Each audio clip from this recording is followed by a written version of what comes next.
You right. I got you real quick.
Welcome back to The Real Precious. Happy New Year, everyone.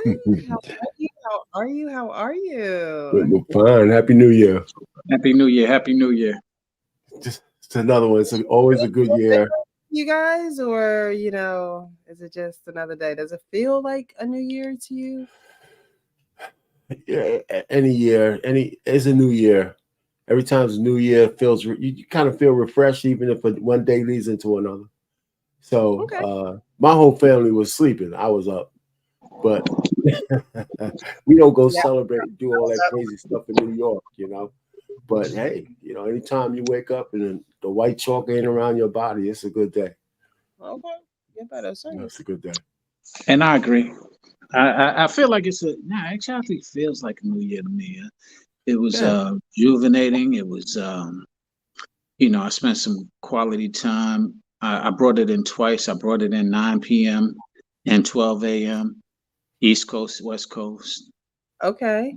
And bringing it in at Salute. What's up? What's up, Happy Trey? New Year. Happy New Year, Trey. Yeah, so I was able to bring it in with my family on the East Coast, but they were here on the West Coast. But we celebrated it on at 9:00. Got you. That's Okay, cool. nice. So you had some family, spending some time with some family. That's what I did. I was spending time with family. And we brought in the new year together. Actually brought it in with my brother. So shout out to my brother. He's home from Germany. So I get to spend some time with him while he's here. Hey Trey, how are you? I'm good. Happy New Year. Happy New Year. Happy New Year, man. No argument Happy this New year. Year. Happy New Year. I'm not arguing with Trey this year. That's my New Year's resolution. All right, Trey, I'm gonna be the old man and take up his spot. You said that as if you had a choice, Arthane. Trey, I'm gonna step in for him, and we're gonna start we gonna finish how we started. Trey and I started arguing. No, you know what? I said that in 2024, I'm gonna let people believe whatever they want to believe. There you go. I'm gonna say my piece, and then I'm gonna shut up. Okay. No, I'll put some money on that one. I'm gonna put some money on that one. I'll put some money on that one. I told my family that last night, and they almost had a hallelujah praise report there. They were like, "Yeah, finally, good. It's gonna be so great. It's a new year already." I'm gonna keep my rants to 60 seconds or lower. Okay. So see, Precious, it is a new year for all of us. Look at that. I see, but we shall see. We shall see. Okay. You know how we always do. Resolutions are made to be broken, right? Exactly. On day one. So we'll see. So I appreciate you guys for being here. There are also going to be others who join us, so you guys know how I'm on. Is it Monday or is not Monday? What is this today? Yeah, it's Monday. It's Monday. I felt the same way. I had to ask about 2 times today. Is it Monday? Yeah. Holidays on the weekend always throw people off. Christmas being on a Sunday and all that always throws people off. Yeah, I've been off for the last week from work, so it's now I'm like, oh no, I gotta go back. But I appreciate you guys for being here. There are going to be others who join us. Excuse me, I'm getting over a cold. I was not feeling the best over the holidays. Tarika, thank you so much for being here. I'm going to shout out some people in the chat because I appreciate you guys for being here, and Happy New Year to you as well. She says, evening, everyone. Happy New Year. Please hit the like button as you come in. Yes, please hit the like button as you come in. It's free to be here, but I do want you to click that like button. Mandrell, I see you in the chat as well. He says, hey, everyone. Quincy is in the building. Good evening, good people, and Happy New Year. Our pain is in the chat. Happy New Year, all. Best of success in 2024. Fishing to Fit says, good evening, everyone, and Happy New Year. Sabrina, thank you so much for being here. She says, hello, everyone. Let's see. We have Eugene in the chat. Thank you so much for being here. Hi, Precious. Hello. Black Lexicon, I see you in the chat as well. May happy be the new year. I like that. All righty, guys. So we're going to start off with our mixed messages. Me and Sean are actually going to be reading them because King will be late. I think that he let us know in the chat that he is almost home. Okay, so he will be on. However, you know, you guys have to stand in. Where am I finding it? Sometimes he's not going to always be here. I got you. I'm going to put it on the screen.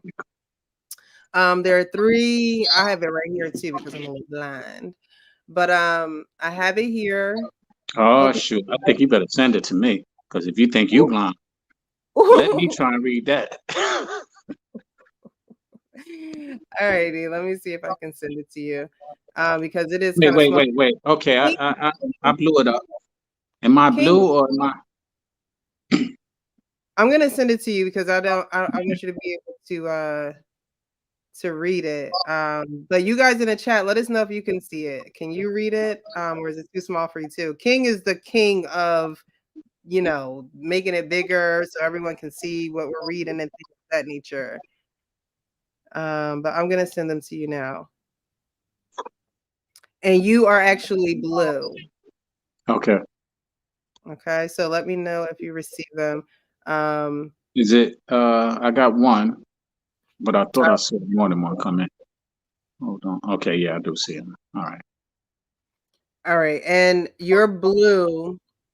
So you're gonna be starting off the conversation. Somebody said I got you ready? Go ahead. I'm just saying. All right. Bae, I'll be gone until Saturday. I love you and the kids. Wait. Cut. Sorry. Cut. That's not the first one. That's not the first one. Uh-oh. My man is reading somebody else's lines. All right. Am I starting with I'm getting a sweet? Or no, it starts with they don't get mad when I say this. Okay, I got you. Now, what's the second one?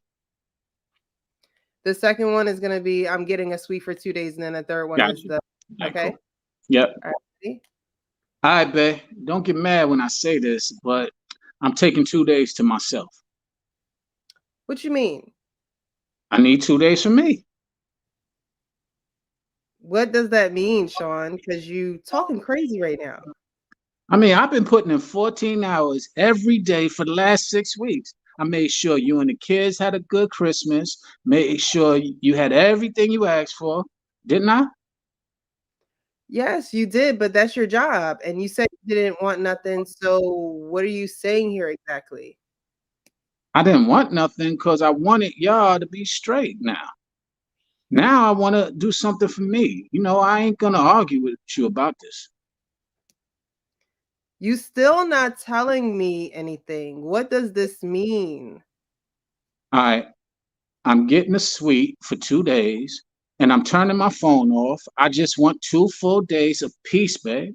Just me by myself for my health. 2 days without your fiance and kids? Sounds like you want to cheat. I ain't with that, so no. Wait, are you hearing?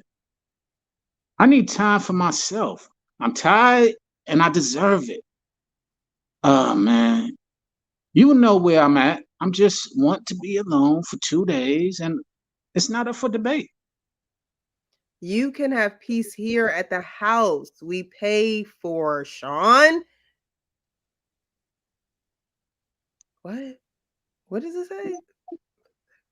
Oh, F that. Call me back now. Sorry, y'all.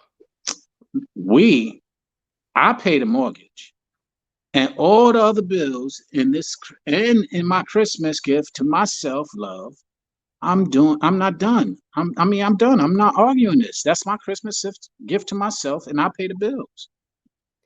Like I said, you can have your peace here. Me and the kids will go to my mom's house, Sean. Period.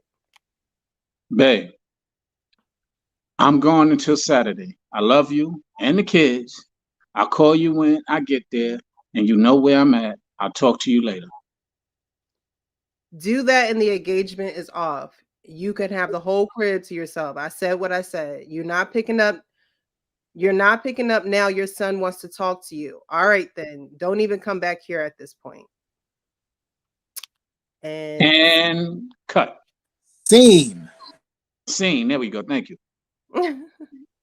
Alrighty. So, good evening, Hank. How are you? Good evening. Good evening, everybody. Happy New Year to everybody. Happy New Year. Happy New Year. Yeah. Alrighty. So, what do you guys think of those messages? Are there mixed messages there, or is there a communication error? Man, as I was reading it, I was just living vicariously through that gentleman. Really? Oh man. I was feeling I was in the moment. That's what what is my motivation? Now, in all seriousness, I think that it definitely is mixed messages. I personally don't understand always going to be by yourself, and I have kids, and I have a bae. But to each his own. I can't sit and determine what the way she ended it. I can understand why he might have needed it. Okay. I'm trying to. You finished, Sean? Yes, go ahead. And listen, I don't know if the message was mixed. He wanted some time alone, but the way he did it was wrong.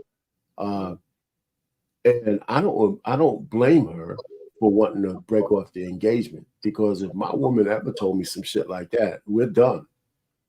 We are done. I don't see any way back from that. Maybe you guys see it differently. Listen, even if he's innocently wants some time alone, I don't think he did it the right way. But it's his prerogative. Maybe he doesn't care that much. He don't care. I mean, I would never talk to anybody like that. Even a fiance, it doesn't sound right to me. Now, I'm not even going to anticipate or try to say what I think I know what he's doing, but it just doesn't seem right the way to go about it. That's just the way I feel. I mean, it's not how you treat people. And Payne, I could see why you and Trey get into it because his expressions while Trey. you were saying that. Yeah, he said, No, I agree with Arcane. Okay, cool. I don't like the way he communicated it. I don't like the sudden surprise of the entire thing. I think that it's in poor taste, and I think that it's disrespectful to his entire family to do it that way, the way that he's doing it. I think that if you need time to yourself, that's something that you need to communicate to your significant other and let them know this ahead of time so the plans can be made and things can be adjusted. And what you can't do is you can't pull the, well, I pay all the bills so I can do whatever the hell I want to do, and you're going to shut up and be quiet. I get that maybe that might be the overarching message out of these red pill spaces some of these days, but that's not how it works in real life. In real relationships, that's not how it works. You have to communicate. You have to be able to have this conversation. Now, I will say this, though. I don't like the all or nothing attitude she gave him back. Okay, well, if you do this, then this is over. So they clearly have a communication issue, and they clearly have a trust issue because she immediately jumped to, sounds like you want to go cheat. No, it sounds like he needs a break because y'all running the man crazy and he tired, but he doesn't understand how to communicate that. So the best thing that's possible, I'm no marriage counselor here. I'm no therapist, but it sounds like this is the best thing that could have happened for the both of them because they need to sit down and have this conversation. They need to figure out their communication and their lack of trust issues before they get married because they do have children. And then this needs to be about the family aspect. So honestly, this might have been the best thing that happened to them if they can recover from this and fix it and go about it the right way moving forward.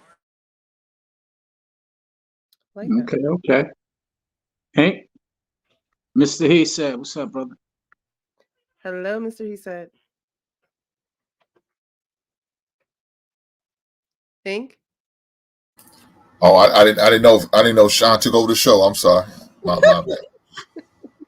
I'm filling in for King. Can I live vicariously this way? Is that what we doing? No, don't fill in for me, man. Oh, there you go. Right on cue. What up, everybody? Happy New Year. Hey. Happy New Year. King's having a rough weekend this weekend for King. It's rough for King. You know? It's rough. I started to change my shirt. I started to, but I said, "Nah, we still roll tide over here." I know that's right. Ride it down with your squad, baby. He rocking his t-shirt, so he not feeling too bad. Is that game still on? Nah, it ended. It's over. Okay. It's a wrap. But as far as I agree with a lot what Trey was just saying. From the part that I got when I came in on the video, I mean on the interaction. Yeah, it's rough. I mean, now she's, I don't know. My man needs to get away from her. Now, it's obvious he don't need to go back to her, and she might be doing him a solid by breaking off the engagement. I would tell him this: make sure you get the ring back. Don't let that heifer keep your goddamn ring. Ain't no damn way we're gonna do that. I'm not gonna. I seen the clip one time. Dude said, "No, you just keep the ring." I'm like, shit, you come off of that ring, else I'm a file some court papers on your ass. But yeah, he needs to get away from her because it's obvious he's already stressed enough to where he feel like he need to get away from her. And then when she throws it in his face, threaten call the engagement off, he should say, "Yeah, you do that. You go ahead and call it off. Matter of fact, I'm gonna do it first and call it off for you. Yeah, it's over. Hand me my ring. Let me get up through, and I'm gonna go get a hotel room, and you and the little rugrats can get on up out of my house." So, wow.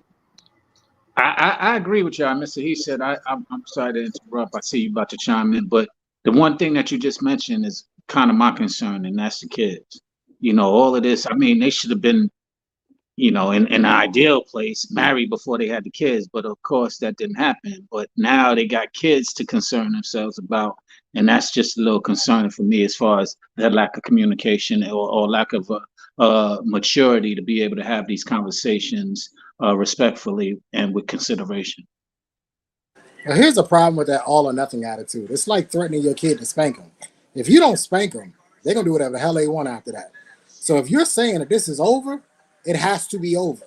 Because otherwise, from here going on, I'm going to leave you, it's empty now. Because I know that you won't do it. Because you didn't do it the last 3 times you said it. So that's why I don't like that all or nothing, the engagement's off. No, it's not. The engagement is not off. You are literally pulling at straws now to try to get him to come home, and nothing you're saying is working. So now you're going to try to manipulate him.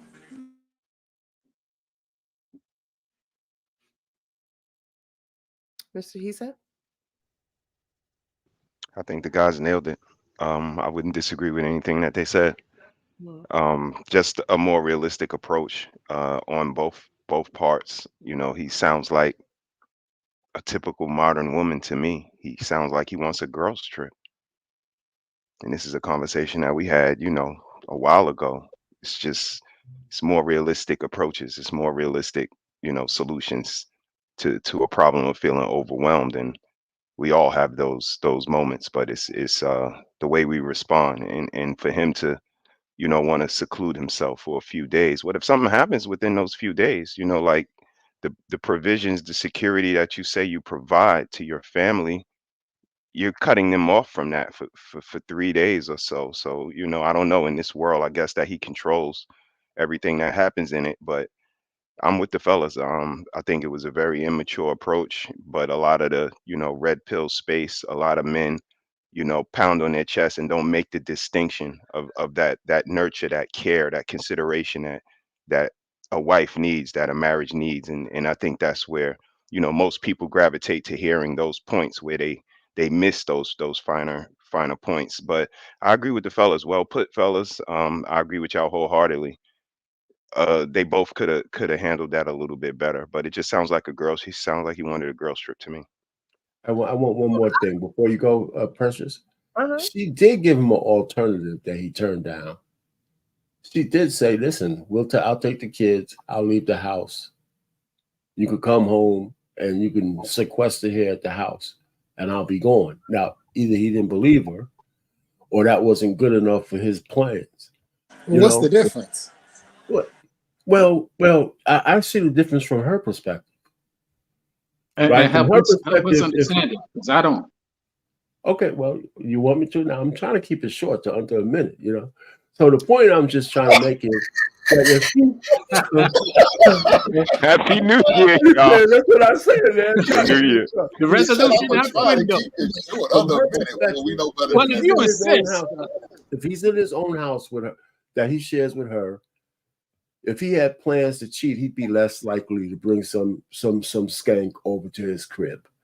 I think. I would give him that kind of credit, right? Because that's their little sacred space. But he might not. But there you go. Look at my man in his faces. But that's what I think she was thinking, right? So he turned that down too. So it wasn't like she was all or nothing. She said, if you need a couple of days away from me, fine. But I'll leave the house with the kids. And he didn't want that either. So I'll leave it there. she was all non-trusting and no trust. Well, So that could be true too, but she did offer that solution, that alternative. I mean, You I'm know just what going by I what find was funny? said. I find funny how quickly men turn into cheaters. Like, you got a kid with this man, you live All with this day. man, you're getting ready to get married to this man, but Yes, now, right. there's a possibility he can go cheat on you. Like, come Only on, man. because By the what end he's of the running. sentence. And That's and you only know that's because the what catch he's throwing 22 on. is that we can't save the world because if I stay out for more than 3 hours, you think I'm cheating. So I can't commune with my fellas and work on solutions and build a community because it's always the worst being thought about us. Listen, I don't disagree with where you guys are coming from because his approach will lend most modern women to think that, right? Because all they tell each other is that we cheat all the time. That's their that's their projection of men, right? We all know that women cheat as much as men do, but their projection is that we're the cheaters so they can put the accountability on us. So almost every woman thinks, not almost every woman, but See, in these spaces, women I talk like that all the time. I know what happened, Precious. On Christmas Day, she took her ass down to that movie theater and she saw The Color Purple. And Oh so my now she think her man cheating because he want a little alone time. uh-huh. Did you see it, Trey? Why would Just you Oh ask? man, my cousin was after me when I wrote a review on that. Boy, she was mad at me, man. Okay, so I honestly don't think that there's anything wrong with him wanting to take alone time, right? Because when you are the provider, or what he said, he pay all the bills. I don't think that he should have thrown it in her face that way, but when you are the provider, you know, you're not taking any time off. You don't have any time to yourself. You're not thinking about yourself. You're thinking about everyone else, right? And this is just me looking at the bigger picture. So you're as a man, you're thinking about everyone else. So if you say, you know, I want to take 2 days to myself to get away, to relax. I believe it, King, you said this before, how you have a day, I forget, it's a day or a couple of days where you take that time to yourself and you don't answer your phone. You don't, you don't tend to anything else but yourself. I think men need to do that. I think y'all need to do that. I think that if you had that to look forward to, you know what I mean? It could just be a perk for you, or a pep in your step. I think that, you know, women with the insecurities, with them not even knowing themselves, with them not keeping themselves busy, with them not, you know, you got kids, you have, you know, he said he took care of everything. And to just wanting to have 2 days to yourself, I don't see anything wrong with that. And The question, how do you communicate that though? How would you communicate that? Yeah, as a man that's getting ready to get married, has kids, how do you tell this woman who's obviously got an issue with it that you need this time on a monthly basis, or you know, however often? You just tell her, you say, hey, look, you know, I'll be the provider. I'll be what you guys need. I'll be here, but there will be this day on this month, or this, whatever time frame you need, I will need that time to myself, and I ask that you respect that. You know what's interesting? I do have a real life example. I do, right? With me and my wife for like 12 years, I used to go to a sports bar on Sunday to watch football. From 12 o'clock to 7 o'clock, I told my wife, listen, don't plan anything. Don't tell my daughters, I told them, this day, don't be asking me anything. I'm going to go watch football. So from 12 to 7, every Sunday during the regular football season for 12 years, they left me alone. My daughter challenged me on that one day, and I told her, listen, it ain't happening. She said, well, you love football more than me. I said, well, today I do. So yeah, you need that time. My wife never bothered me. Never. And just to me, all I thought about was, okay, go ahead, Precious. I was just going to finish here. There's 365 days in a year. I'm asking for 17 days to be left alone to watch football. How many days did you say? My wife understood that. Huh? Every week, 17. No, but it's only Sunday is only one day a week. No, I understood. So that's my real world example. So I told her ahead of time. And so we never had any issues. Never had any issues. About it, right? You think about it. Us women, we go to the nail salon, right? We're sitting there by ourselves, being pampered. You know, some women go to the hair salon. They're sitting there for hours, getting pampered, loving on themselves. And so why can't men do that? Why can't men just, you know, my father, look, if there's time that he wants to himself, he's going to take it. If my father still goes to college football games. My brother has been out of college for so long. He still go to the high school games. We've been out of high school for so long, but he'll still do those things because that's what he enjoys. That's what, you know, brings him peace. That's what keeps him busy. So my mom is not like, well, why do you gotta go to a game? The kids aren't even playing anymore. Like she wouldn't say that. She'd say, okay, be safe. Call me when you get there. If there's anything that you need when you get home, just let me know. Like, I don't understand why a woman would have an issue with that unless she's insecure, unless maybe the man, maybe he cheated on her before. Like, I can understand where there would be reasons where there's insecurity, but right off the bat, to have a problem with a man saying, I need 2 days to myself, to me, I feel like it's selfish for you to not even consider that. And like he said, she did consider it, right? She gave him an alternative. But again, if a man is coming to me saying, hey, I need 2 days and I want to be away, I'm not going to say, well, why don't you be here at the house? If that's what he wants, then I'm not going to try to change his mind, because at the end of the day, if the man needs to get away, he needs to get away. So I don't know what the video was about, but I'm going to raise my hand and say this. In my prior marriage, I didn't know how to define it or how to say it, but I used to get a little bit of anxiety about what I felt like asking for something like that. And now in my older age and wisdom, I look at that as there ain't no damn way in hell that I'm going to approach somebody with anxiety about asking for something like that. Men, be direct about saying that, look, this is what's going to happen. If there's any pushback about it, you almost have to just kind of uh uh uh dust it off and be like, I don't care. This is what's going to happen. I need this back up. The lady that gives you anxiety about that or tries to give you anxiety about that or any kind of pushback, that's not anybody that really supports or understands you. And I question if you need to be with that person. Well, King, you know I what's mean, that's a interesting? great point. That's a great point. But With what I would lowering- say to that, before you jump in, Sean, I just want to say before I forget, I think society wears that trope, King, because me as a man, I know society has a certain expectation of me. And not only that, has led to a narrative of happy wife, happy life, again, protecting, providing, and provision. All of these things kind of get woven into our identity. And if one of those things, in our opinion, start to fall by the wayside or get taken away from us, we feel less than. So in a situation like this where our well-being and of course our self-sufficiency is always the utmost, but the first thing we think about is what is that taken away from the family?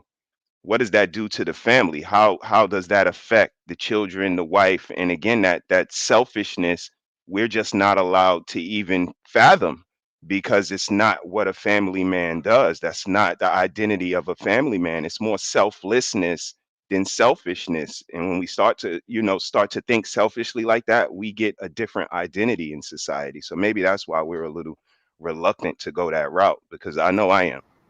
And I can It used to agree be, with you not there. anymore. King, I was going to say, you might not have heard the dialogue, but I was going to ask you, was that you and your ex-wife? Because you hit it right on the nail. Like everything the man said, almost you said verbatim.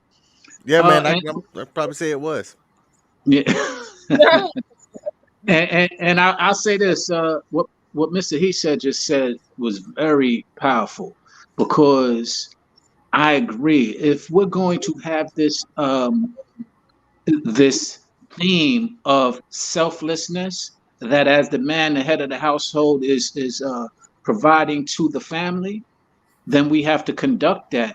And I think that a lot of his methods and his ways of trying to relay the message of him needing time off wasn't selfless. It wasn't. It was very selfish and inconsiderate. And that's what I think might have been some of the pushback. Of course, there's some insecurities there. I agree, and societal has a lot to do with it, because girls trip, guys trip, that implies almost going out to be careless and inconsiderate. And that's the problem with that whole concept. Not that that's what it means. Of course, that's where the security or the trust comes in. But really, society has implied that when you want to go out on a girl's trip or a guy's trip or a lone trip, that you're going out to be careless. And I think that's part of the reason why that narrative is so risky and so concerning for people who are insecure about it, is because society has deemed it to be go out, be inconsiderate and careless. Hey, Precious, can you do me a favor? Can you bring it back up? I just want to read that first text that he sent, because I disagree with this. I think his communication is trash. Yeah, it to is. begin with. So he says, "Babe, don't get mad when I say this, but I'm taking 2 days to myself." No, Trey. I'm sorry. Go ahead. Yes. Sorry. That to me is trash communication. Yes, sir. Yes, sir. Right. This isn't a situation where he's saying, "Look, babe, I'm stressed. A lot going on. This is going on. The kids going on. I think I'm gonna need 48. I think I'm gonna need 48 hours. I just need to decompress, babe. I need to decompress. I need to relax for a minute. Maybe a hot tub. Maybe some room service. You know what I mean? Maybe a massage. and then boom, I'm back. He's saying, please don't get mad, and he's springing it on her. And so I want to ask you guys are married in serious relationships. Is this healthy communication? I don't think it is. No, Trey, I agree with you wholeheartedly. It's not. It's And you made a valid point. It's not at all. It's no consideration whatsoever. And had it been the way that you just laid it out, you laying out your intention. So when you lay out your intention, it gives a lot of you get a lot less resistance because you're laying out your intention. You're being very clear on what, why, what, where, and how you plan to take this time.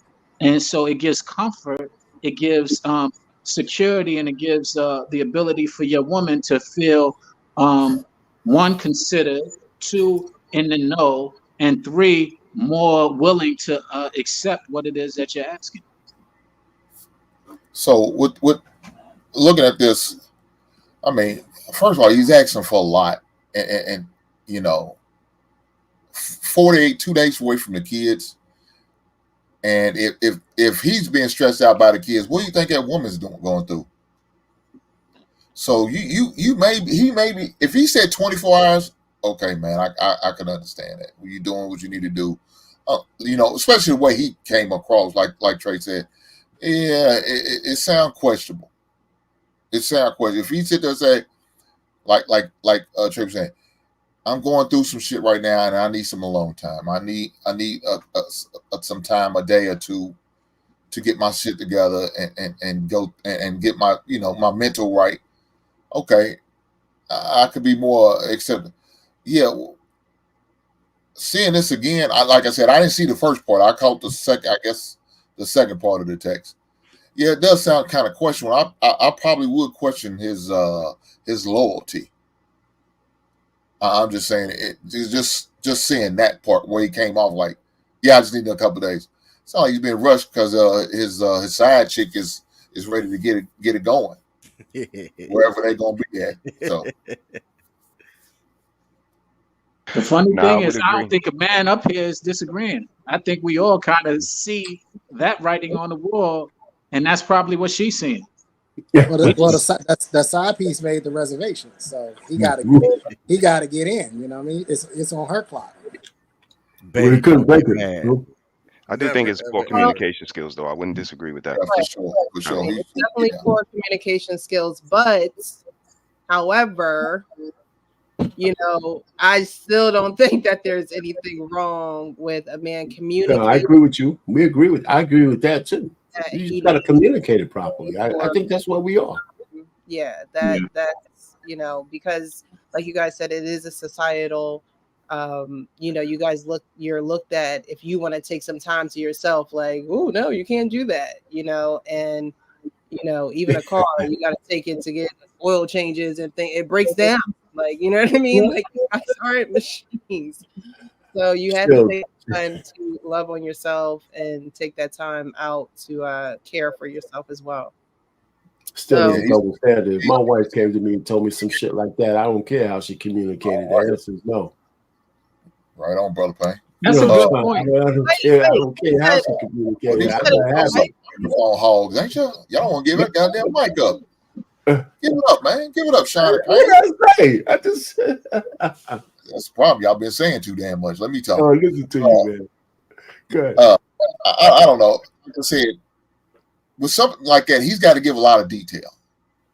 If you know your woman's got some security issues, you're going to have to give a lot of details and a lot of specific details on what you're going to do. Look, everybody, if you have any questions, I'll be staying at this place.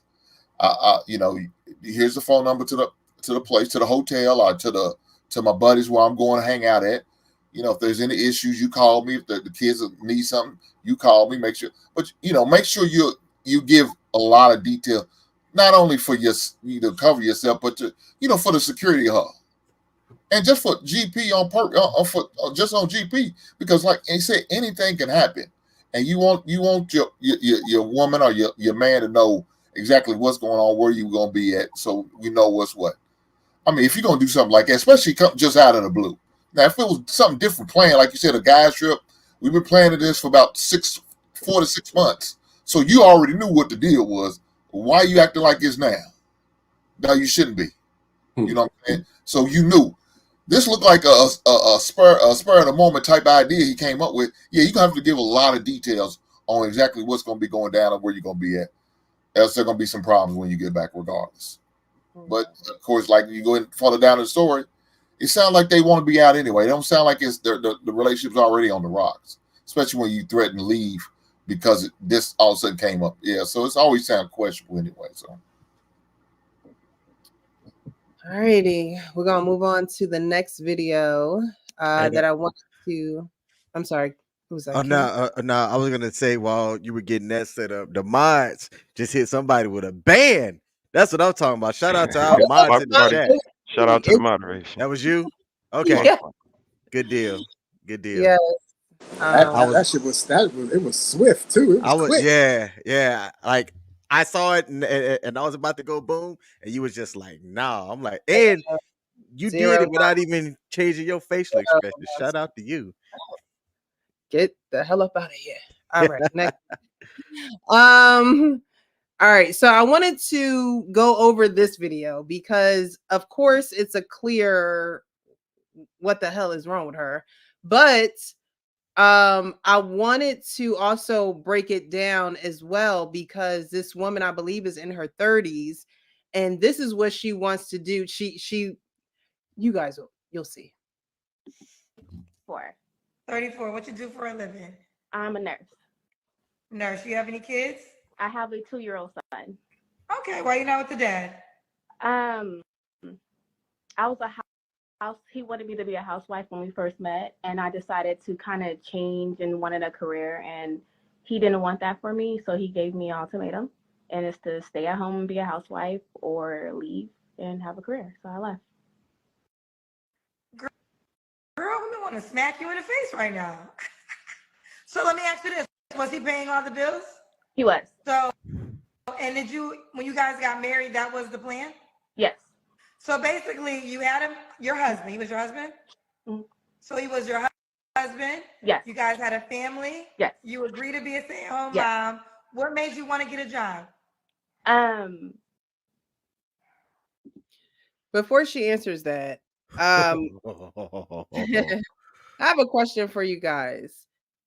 You're married, you want your wife, obviously after you guys get married or even before, she had to agree to be a stay-at-home mom, wife. If she said she wanted to leave and go ahead and work, would you just say okay initially, or would you try to work with her? A conversation has to be had. I agree with you, King. There was clearly intentions on why that plan was made to have you stay at home as the mom. And if you just want to go just because of how you're feeling, and we've already made this decision for our family above how you feel or above how I feel, but for our children's sake, then that conversation needs to, I don't even know if it needs to be readdressed. It needs to be reminded. This is why we are doing this. This was our intention. And if you come up with a better plan with what you want to do that's not just self-centered, then perhaps we can explore that. But if you're just saying it because of how you feel, because your selfish feelings, I can't agree with you. But maybe I missed it. I don't know how long they were married before she changed her mind, but she changed her mind. She flipped the script on the guy, and now she's on Kendra G's show. She gave him the old 94-foot change up. It looked good coming down the pipe, but right before you get ready to hit the ball, switch up. And this is you have some women out here who are a slave to their feelings and emotions, and they guide them. This is her North Star. You breached a contract. You made an agreement. We just talked about lack of communication. Here we are with a marriage that had communication, and then you changed your mind, which is not right. And it's not only unfair to your husband, but it's unfair to your entire family that you switch up that way, because the premise and the foundation of your family was built on the agreement that the two of y'all made. Yep. And so you switched the whole thing up now, and now you looking crazy on Kendra G. Kendra G talking about putting hands on you, which is wild. The Kendra G looking at you like, yo, you tripping right now. There's more though. There's more. We'll get there, but you're right. You're absolutely right about that. All right. So I just wanted to kind of get your opinion before we go on and hear her why she did what she did. When I had to constantly ask for a couple of dollars to do stuff, when it was no, I can't do certain things that I wanted, when it was no, we don't have enough money to do activities because, one income. And I'm like, well, this is not the lifestyle that I want to live. Like, I just don't want to sit at home and fold clothes and not actually date and have the extra money to do stuff. Like, I just didn't want to fold clothes all day long. I'm sorry. All right, boo. What kind of man you looking for now, honey? Don't hate me for this, but I want. Here we go. You sound like the guy in the text. Don't hate me, but here we go. Somebody that's a little bit lit and turned up. My husband was boring. I know, don't judge me. Don't do that. He was super Jesus boring. Christ. We didn't dance. He didn't like music, like a little ratchet music. He didn't let me wear tight clothes or anything like that. So I kind of want to be a little ratchet with my next dude. Lord have mercy. We're gonna stop right there. We're gonna stop right Lord have mercy. Yeah, get your passports. Get your passports. Oh man. So now she want a Bobby Brown. She want a bad boy. We judging over here. I'm not even gonna lie. Some crazy. Yes. We need Trey, we can't hear you, Trey. We can't hear you. Trey. We can't hear you, Trey. Come on, Trey. Come on with that. Start us off, please. She already went off. She got to do it again. Oh no, I got more. She done gave me more. I got more ammo now. I done You went was back on to mute. the armory. You was on mute. We didn't hear you. I'm saying I'm jealous of y'all. I'm jealous of y'all married men because this is what's on the streets for us single men. This is what's available for us. Yes. On the streets. Obviously, it's not all of the women, but this is the mentality. The mentality is I'm going to do what I want to do, how I want to do it, and you gonna be okay with it. If I want to be ratchet, if I want to have a Jezebel spirit, you gonna be all right with that. You gonna take it or leave it. This is what we're dealing with, and it's going into 2024. And I hope it's something that we leave behind. But I have a funny feeling we're not going to. And how dare him? How dare him be an adult man and have standards and restrictions on a woman who is controlled by her feelings and emotions? How dare him? How dare him keep up his end of the bargain, all right, in doing what he said that he was going to do? How dare him steer the ship the way that he said that he was going to? How dare him, Trey? How dare him? How dare him? How dare him get offended with how many times I use the word "I" in that description? I want, I. How dare him get offended by that? You know, I'm interested in where do they meet at, and I'm interested to see the dynamics. And was she a little bit ratchet, and he tried to make this hoe into a housewife, and it looked like it might have backfired on him. That's exactly what happened. You know, I think this is what happened. He made a bad investment. I just think he made a bad investment, and now it's coming on to haunt him. Now she talking about she want a man that's a little bit rashly. Yeah, that's always in her. It was probably in her conversation. It was probably in her friend circle. He probably didn't pay attention to the friend circle that much. He was probably enamored by her beauty and then the body she has. So he didn't really pay attention, and he just looked past it. And like you said, he thought, if I could make her stay at home wife, that'll calm her down a little bit, at a tame her, at a take the wow out of her, all in behind, in the darkness in the backhand. I bet as soon as you go to work, she turning that ratchet music up, having flashbacks of what she used to do in the goddamn club. Yeah, he made a bad investment, and he's got to live with it. I've seen this whole video. Shorty got a whole neck tattoo, and one of my homies, Sean Come on, from the Dating Game channel, said that anybody that has a neck tattoo come on, is proven to make bad decisions.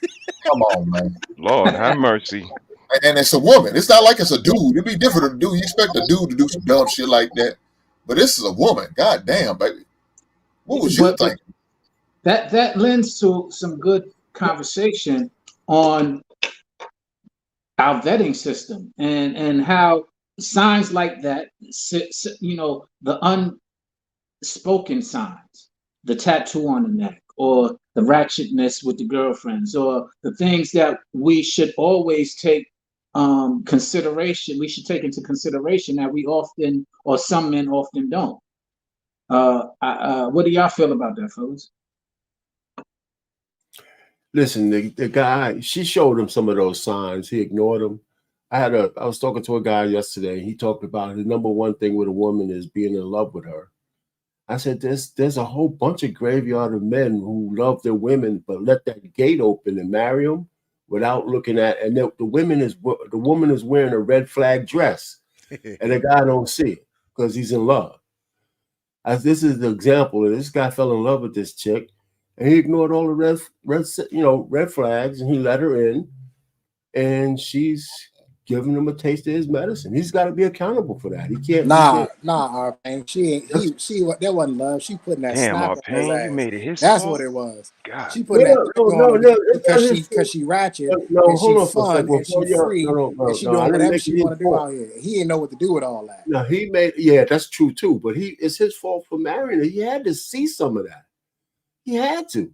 Now she's responsible for her actions, but he's accountable for letting her in. He's got to be. He's the gatekeeper. How did she get in? How did she get in? It's hard to see when them clappers in your face, Arpain. I know it's been a while, but that's what I'm it's hard to see out here. I agree with that. See out here with them clappers in your face. I agree with that. He thought he found one. He said, I found a saint to marry and a hellcat in the bedroom. And he should have took that as a sign. He should have took that as a sign. That's a big sign right there. I mean, King said, I'm not trying to be judgmental, but King, you said something that was very profound to me. I believe it was you, if you had a tattoo on your neck, then you may probably be subjected to making bad decisions. That's true. That's so true, because that mentality comes with it. To me, I don't care if I'm judgmental on this. Eyelashes, loud color hair, all of those are signs of a mentality that just comes with trying to be down. Comes with not really standing on much of anything, but going with the Joneses. So whose fault is it if you marry her? Who's accountable for marrying her? The dude. He is Arpain. I wouldn't disagree with that at all. I don't think anybody's disagreeing with that. Right. You also heard that she said, she wasn't allowed to wear certain clothing because he understood. She wasn't allowed to listen to certain music because he understood. He was a very conscious husband. He understood what he was marrying, and he set the parameters to make her a better wife. But she just didn't want to be that. I was watching this episode of Girlfriends, and I'm gonna be real quick. And one of the girls had a husband, and she cheated on him. And, she was kind of wavering, and he told her, he looked right in her eyes, and he said, it's something out there that you're looking for. And if you tell me that I'm wrong, I'll go to counseling. I'll try to work on this, but it's something out there that's calling you. And you kind of want to gravitate to it. And she could not tell him that he was wrong. And when I saw this, I kind of got that same kind of feeling from her. For some people, the streets is just calling them, yo. They don't want structure. They don't want discipline. They don't want leadership. And it is what it is. And that's, where we land in 2024. We're going to have to kind of leave some of these people right where they want to be left at. And all of us conscious people, let's go ahead and make it do what it do. It's FOMO, Mr. He said. It's FOMO. She thinks she's missing something out here in these streets. and that the restrictions, the standards, all the stuff that he was putting on her to make her a better woman, to make her a better wife, to have a prosperous family, she feels as though she's missing something.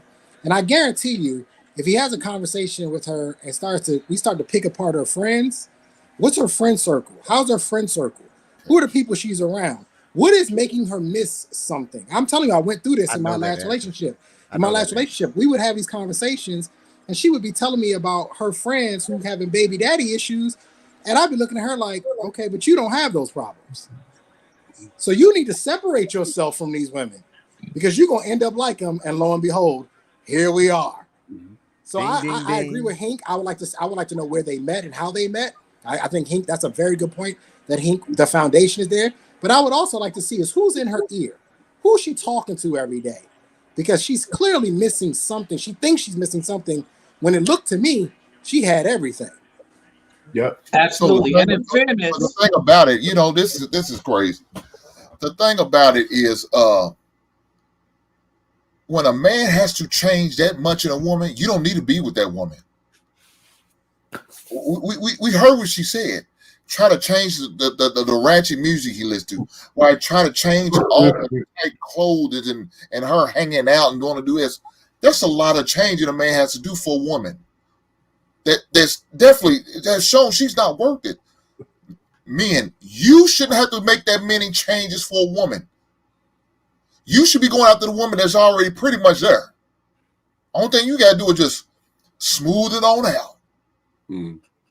If I got to make all these damn changes, that's not the woman I want to be with. If I got to make all of these changes of these ratchet music, because I don't like the ratchet music, change it of a style of clothing, change it of a friend, man, I can't be with you.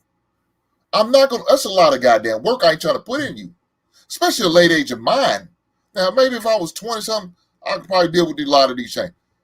48-year-old, I'm not trying to make all these goddamn changes. You heifers better come ready made. I know he better fight for his kids. I know he better do that. And I take this Kendra G tape with me to the judge. wow. This is a good I one. mean, in fairness, though, she seemed to be cooperative, and that's why he probably stood in there. She seemed to have made the changes and then wanted to revert back to what she felt whatever she was missing. Because she said that she did all of these things. So it might not have been that he was blinded. She was actually complying or fronting or lying, depending on how you want to look at it. And you can't help when somebody lies to you and they continuously lie, and you get that trust because you're seeing them do it, and then they just go left on you. Rashad, did you hear what I said? If he had to have her make all of these changes, that's a lot of changes. That's just the one that she talked about. No telling about the ones she didn't speak on. If you got to make all of these damn changes and concessions for this woman to do all these things in order to do it, yeah, you're wasting your time, especially some of the things she said. I'm not agreeing. I'm not wearing tight clothes. You know that's not the type of woman you want. Why go after the woman when she's wearing tight clothes then? If that's not the type of woman you want, why go after her? Because now I got to make a change. You know how hard it's going to be? These heifers ain't doing it cold turkey. Well, sometimes not doing it cold turkey. It's going to take years. Shit. They didn't start wearing these tight clothes overnight. It's going to take some time to get out of these tight clothes. It's hard to do, Hank. It's hard to do. And you know you're going to take a long to get ratchet. Again, talking about just a little bit of ratchet. Heifer, you crazy as hell. You see the way that moving. Let me tell you why she didn't have a problem with going back home. Because her ass was lazy, didn't want to work. She's like, oh, I got a man who can take care of me. I ain't got to work. I'm just going to sit here and just be myself. But then guess what happened? Her girlfriend said about, we going this place, we going that place. Well, baby, I want to go out with my girlfriend. They going out for the weekend. We ain't got the money for that. And now all of a sudden she feeling some type of way. Mm-hmm. I guarantee you one of her female friends called her man broke. You would have that problem if your man wasn't broke. I was just going to say that. Yeah. He broke without saying he broke, girl. That's not the life for me. That's funny, man. Yeah. And Hank, I agree with you, but I also have this mentality that was just said in one of the sermons. It's you'll never mature if you're not willing to change. And I'm thinking that we're always going to need to change. We're always going to need to mature. And I'm thinking that if she's complying, she's maturing. Unfortunately, what has happened and what she displayed is that she wasn't. She was fronting. And peace. I mean, you got to let him go. But Sean, Yeah, part of the change got to be consistent. She I wasn't agree. consistent. I agree. That's why you got to let her go. I ain't disputing what you're saying. I agree. Well, ultimately, she did him a favor. In the end, he may not see it that way, and nobody Oh probably sees yeah. it that way. But she did him a favor Mhm. by really truly speaking up and saying what she really wants. Mhm. Because if you don't want to be home, all you're going to do is be miserable and resent me, and you're going to feel like I'm holding. All he did was take a line and put a line in the cage. That's really what he did. And all she's doing in the house is she's just pacing the cage back and forth. Can't wait to get out. And as soon as you let them out, that's typically when they attack because they've been waiting to get out. So the best thing for her to do is to go about her own way, to go do what she wants to do, because she's only going to resent him in the long run, which is only going to cause problems down the road. She did that man a favor. 15 years from now, when this guy recovers and things like that, he's going to be well. And 10 years from now, or sorry, in those same 15 years, she might have a case, or she might have put case on a dude that decided to rough her up, because that lady is an agent of chaos. And anyone that chooses to be with her won't have peace in his home because she wants the chaos. She invites it in, she encourages it. It's King, easy to see. remember when we read messages of the woman who was texting her ex-husband because the current boyfriend was abusing her? And he's like, well, why won't you come to my rescue? I have kids with you, and blah, blah, blah, blah. That's what happens when you want to forfeit what you have at home for what's in the streets. Yep. That's I would just exactly send text messages. what happens. You lose all of your protection. So that's why I asked you guys, would you just let her go, or would there be a conversation? And I think in a situation like that, you need to just let her go, because it's like Trey said, it's only about a matter of time where she's going to be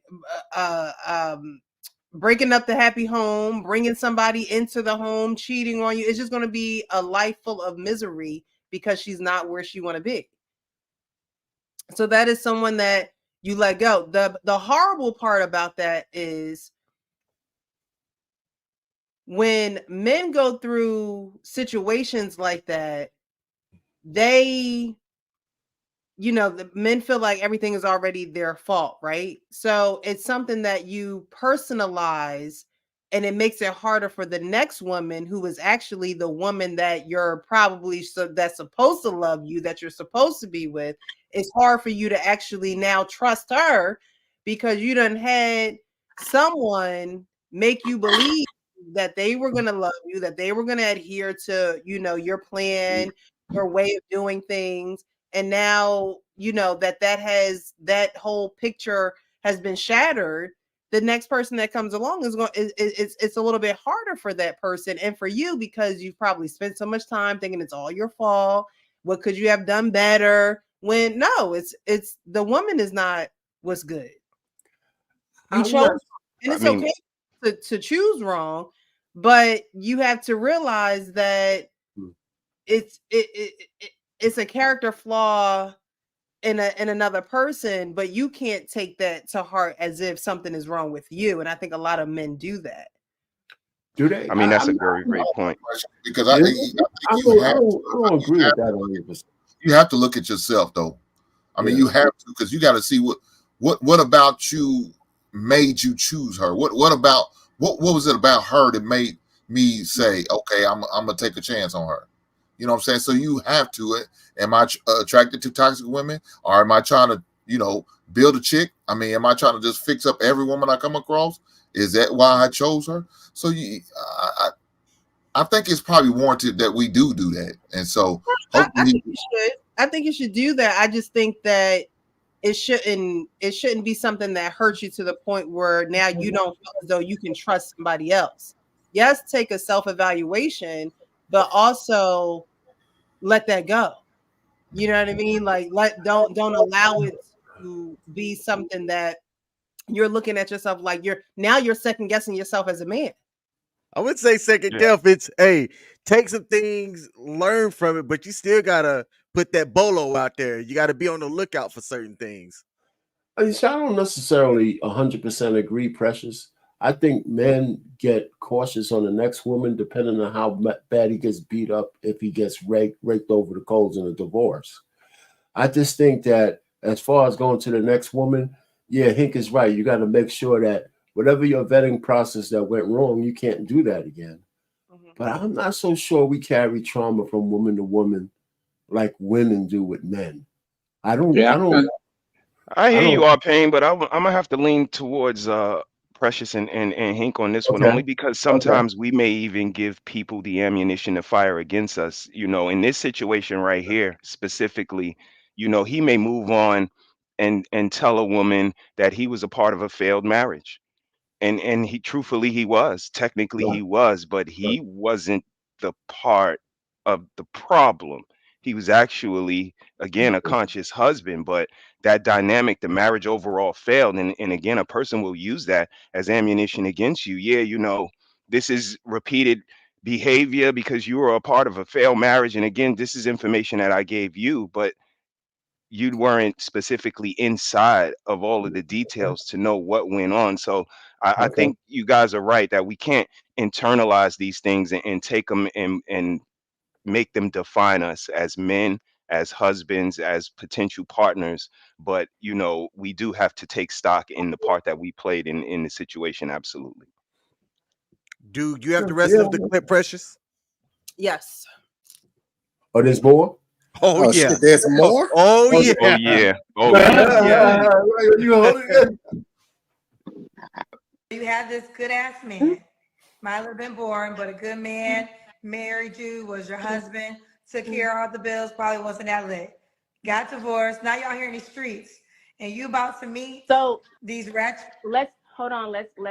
I want to be clear about one thing. He was extremely controlling when it comes to like. So one of his rules was I can't have long hair because it reminds him of strippers. Another rule was he gave me a rule on how far I can drive away from the house. He also said no social media. He also said no tight clothes, no long nails. He gave me rules. Okay, so now that you give me more context, I'm gonna take good man out because that's some crazy shit right there. No. Wow. No. Precious. No. Hold on. Fresh. Okay. I knew Kendra wasn't gonna be able to hang in there. I knew it. Hey, Kendra was doing so well. Kendra was doing so well. She was doing so good, and I was just like, "Don't give Kendra an out, because if you give it to her, she's gonna take it." And you gave it to her. And she took. I'm sorry, I don't see controlling. I don't see it. Yeah. What you don't see is controlling. structure and discipline, and that's what us men we see. Now, I will say this: there's a fine line between controlling and structure, but that's to the men and to these men that are on this stage right now. We're all mature enough to understand we're not trying to control you. We're just trying to give you structure due to the fact of your loose ways, of your thirst for attention or your thirst for these streets. But to Hink's point, if you see all of this thirst, then leave it alone. That's too much change that you got to do if in fact she ain't willing to do it. Yeah. That man knew what he signed up for, and he was acting on it. Like I have nothing but respect for the way that man was moving. And you know, I get that I'm only hearing her side, but that's the part that she doesn't understand. We're only hearing your side. If that man tells his side, it may be a little something different. So for Kendra just to say, you know, okay, I hear you, I retract that good man statement, and now, you know, let's keep going. That's that believe all women narrative that we've been trying to fight. Like, I get that you guys been through stuff, but we can't just take your statement face value and just keep on going with the story. And that really just, that was interesting to me. Sorry, Hank, for cutting you off, my brother. No, you good. What I was gonna say is, if you knew all of this and he presented to you and you still did it, then you have no. What the hell are you complaining about? You agreed to it. Now, Again, I'm telling you, your circle of bad influence probably said some shit to you. Girl, he can't do that to you. He's trying to control you. He's trying to tell you, and you didn't like it. And now all of a sudden you want to raise your back up and bow your back and let the hairs on your neck stand up, and now you want to fight back. No, you can't do this to me. It's control. My girl said, okay, go on about your business. And now you back out here in this world looking for that ratchet dude you looking for, and more than likely you're gonna find everything you're looking for, right? You're gonna find everything you're looking for, but you're gonna hate it. You're gonna hate everybody. Put a bullhorn outside the front door. Be whooping your goddamn ass. As soon as you get out of line, watch what happens. Hey, you know why the geography one is important?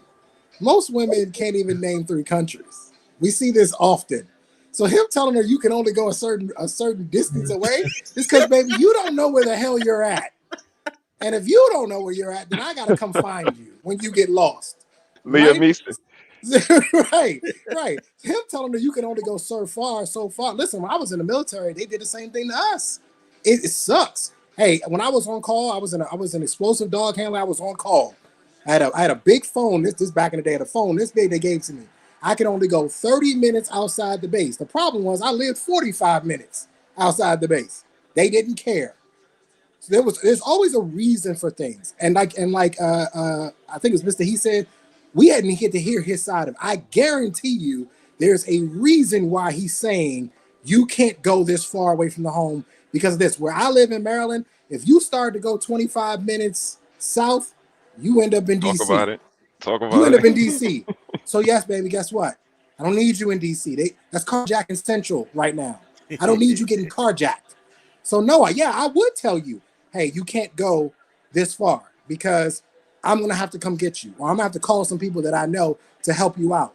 So I wonder why he's putting all these restrictions on her, and it's probably based on what Hink said. She was wild, and he thought he could tame her, and he realized that you can't do that.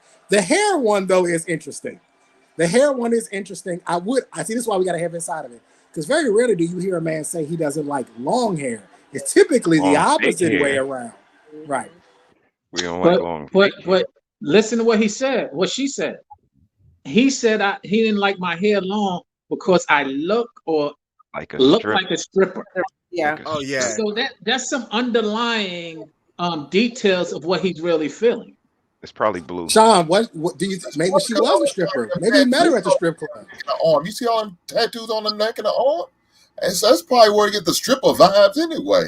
Look, that's probably where he found that. Let's be honest. He probably found on his corporate outing.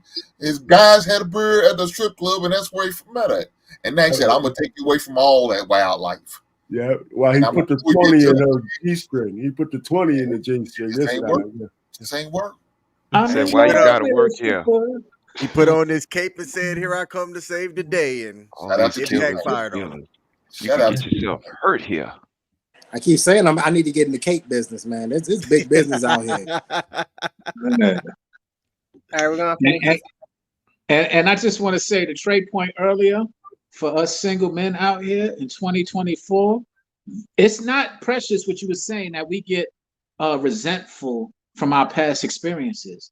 It's just that the more we go out there, we find personalities similar to hers. And no matter how much we try to ignore women like her, you just see it day in and day out. It's hard to ignore it because you just keep saying, listen, I was out last night.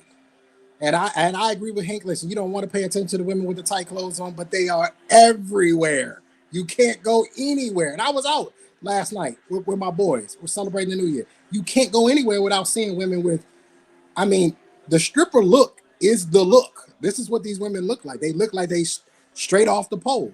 Even down to the heels that they wear. These are the same heels that the strippers wear. They wearing them for regular fashion.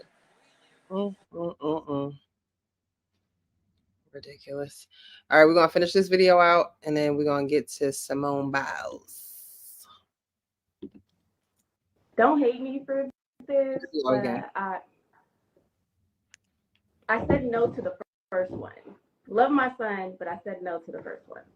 So I don't want any more kids. You can have kids.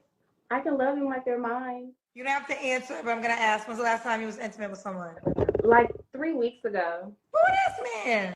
Hey, yo. I think we fed off of our loneliness. Like, he was complaining that his wife died 2 years ago.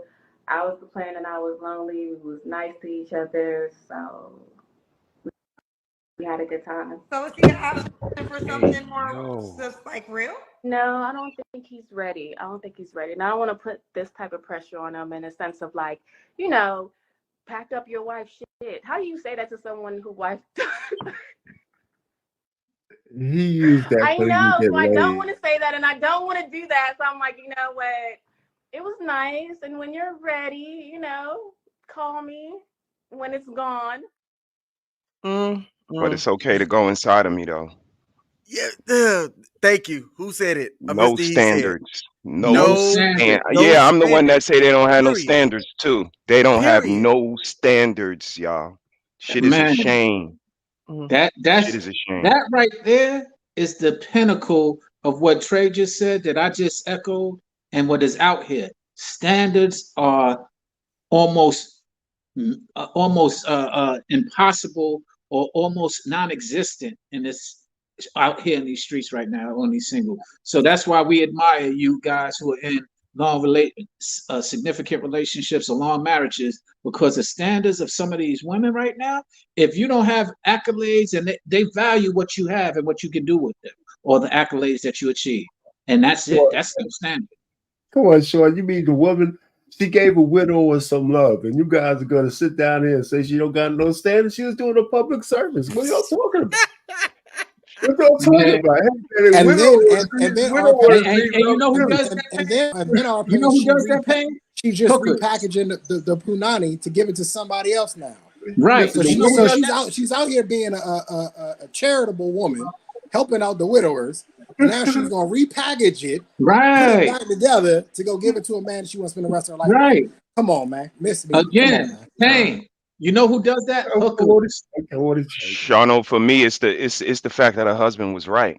Like he knew who you were. Like, look what you said. Because we both were sad, I gave him some insides. Unbelievable. He knew that you was this person wearing your tight clothes and your ratchet music. And the minute you get a little bit of struggle love, a little bit of attention, a little bit of toxic bond, your legs are opening up. And like I said, this is, for me, this is what I'm waving my flag on 2024 is standards. Because men, women, we all just need to really take a look at our standards, because the things that we allow, the things that we do, the things that we accept, the things that we celebrate, the things that we stand idly by and let happen, it shows that we don't have any standards. And this right here, kudos to him. He was right all along. I think she was an exhibitionist too, or something like all of the ingredients were there, and he saw them. And this is what we talked about 3 years ago. They don't want direction or No, discipline no. or structure or schedules or all of the things that we as men bring to the household. And if they would have just said, maybe we can entertain this conversation, we wouldn't be here 3 years later still having the same conversations. But if the standards don't raise, the results don't show, if we don't give praise to the people who deserve the praise and stop praising the bizarro world, we're going to continue to move in the fashion that we're moving. But this was a prime example of having a little bit of standards, and kudos to hubby, because he did. Hey, the part that made me laugh was her saying that he wasn't ready. Okay, so we had sex and we slept together because he was sad and I was lonely, but he's not ready for a relationship. Hey, take a look in the mirror because what Yeah. every man on this panel sees is a woman that is not ready for a serious, No. committed, Listen. monogamous But that's relationship. what I was gonna say. It's like you go on to Kendra G show, who has so many viewers. I mean, she's not only on Instagram, she's on YouTube, she's on Facebook.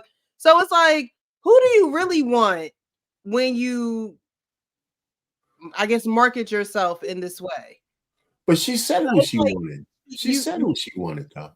A ratchet. Yeah. A rat? exciting. She's Yeah, lying right. though. Yeah, She's she lying. What eh, she's lying. What she wants is a sponsor.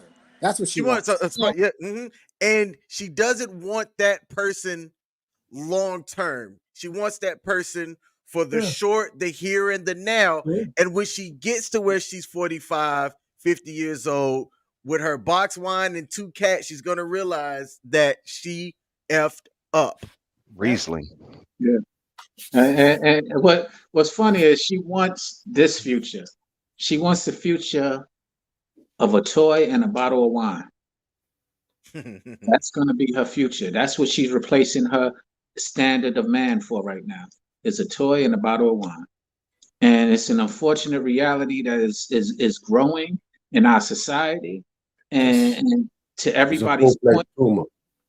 what was that? Lord have mercy. It's a full-fledged tumor already. It's not just growing. It's past the Agreed. pale. We should have known. Slut walk. Amber Rose. You want to be a slut. How Wait a what minute. kind of standard is that? Hey, the crazy part about that too, it came out that when she broke up with her dude, the same guy that supported the slut walk, she used the fact that he supported the slut walk as one of the reasons why she lost attractiveness to him. How crazy is that? Ain't that a Right. bitch? Bing bong. Yep. I got it. I remember when she said that because I was sitting there like, wait, what? My mind was blown. This lady in the Kendra G video is displaying the same type of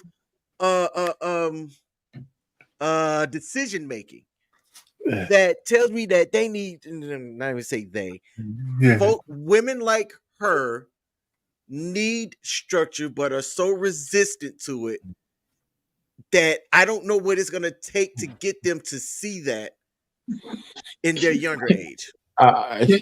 Can I say this from what you just said? Are y'all talking about part of the video that hasn't been played yet?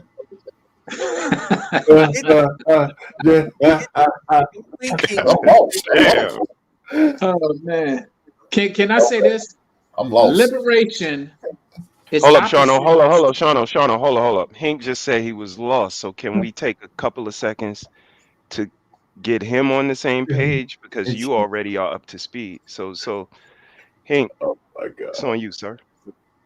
No, I'm lost in what Sean was talking about because I'm thinking he's going more into detail with this woman. Like there's some more to the video that I'm missing out on. Maybe I missed it. I don't know. Okay, No, I Shano, you think got it now, Shano. Okay, go ahead. That I was missing out on her. I said slut. I mean standards low, undefined, totally. That would be what slut is in her case, and she is that right now. She has no standards. So I don't know. I think we all agree to that. There's an archetype of people out there that men that want to have peace and longevity in their life should avoid, and the archetype was displayed right there in Kendra G's video that Precious just showed. Don't ignore that person just because they're attractive to you, just because they might throw that box on you and do it well. Do not ignore that person in the short term because in the long term, they will be a chaotic tornado in your life. If you choose to accept it, then deal with the consequences. Mm. And just simply, um,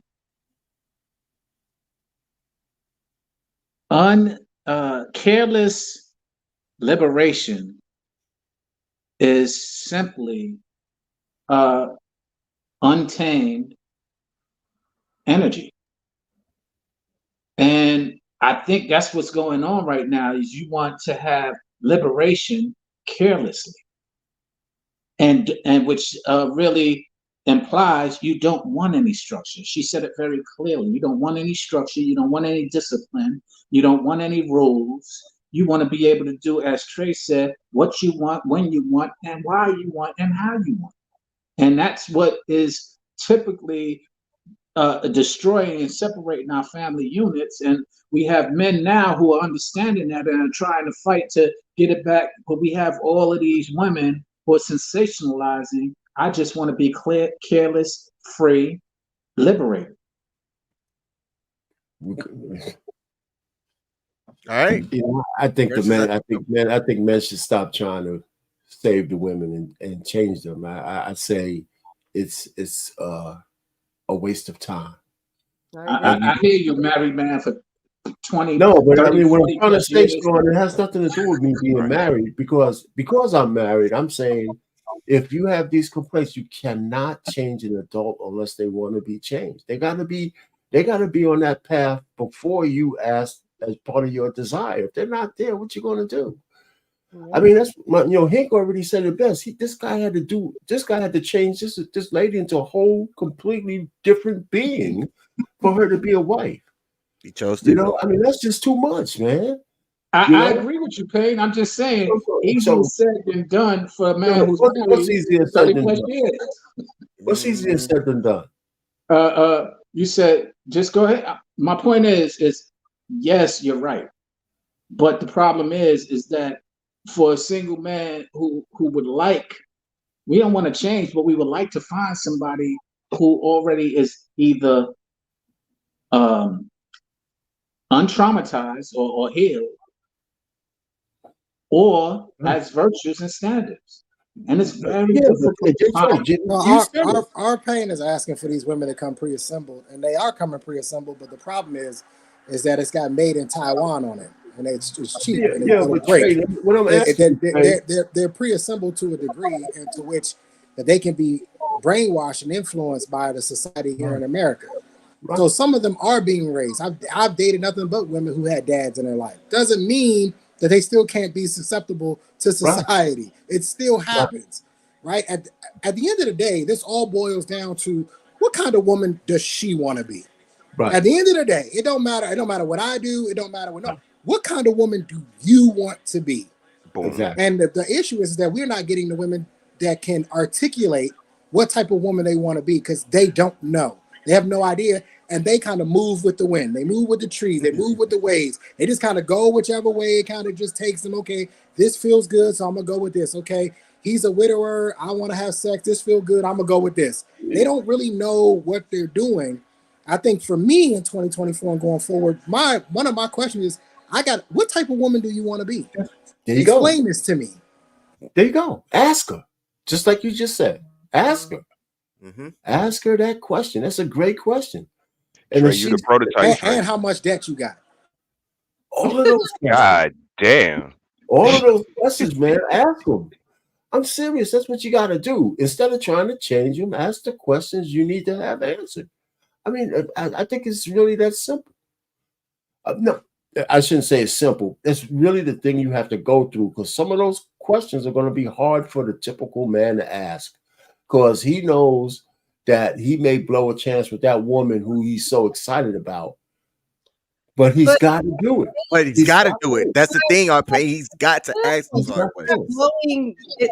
If you feel as though you're blowing something because you don't want to ask a difficult question, that's not the one. That's not the person for you. I agree with you. I agree. If you can't be honest about certain things with someone, then that's not the person for you. If you feel like you got to hold back certain things or you can't say certain things, it's not the person for you because the person that you're supposed to be with, you guys should be able to share certain things. You guys should be able to talk about certain things. You guys should be on the same wavelength about a lot of things. And so if you're not blowing nothing with nobody. You just not supposed to be with them.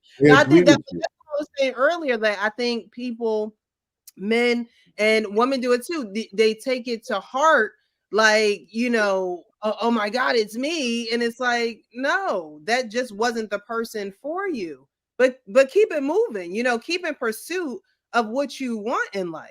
Don't allow it to stop you or don't allow experiences to get you so, stressed out or hurt or whatever the case may be, that now you're like giving up on what you actually want for your life.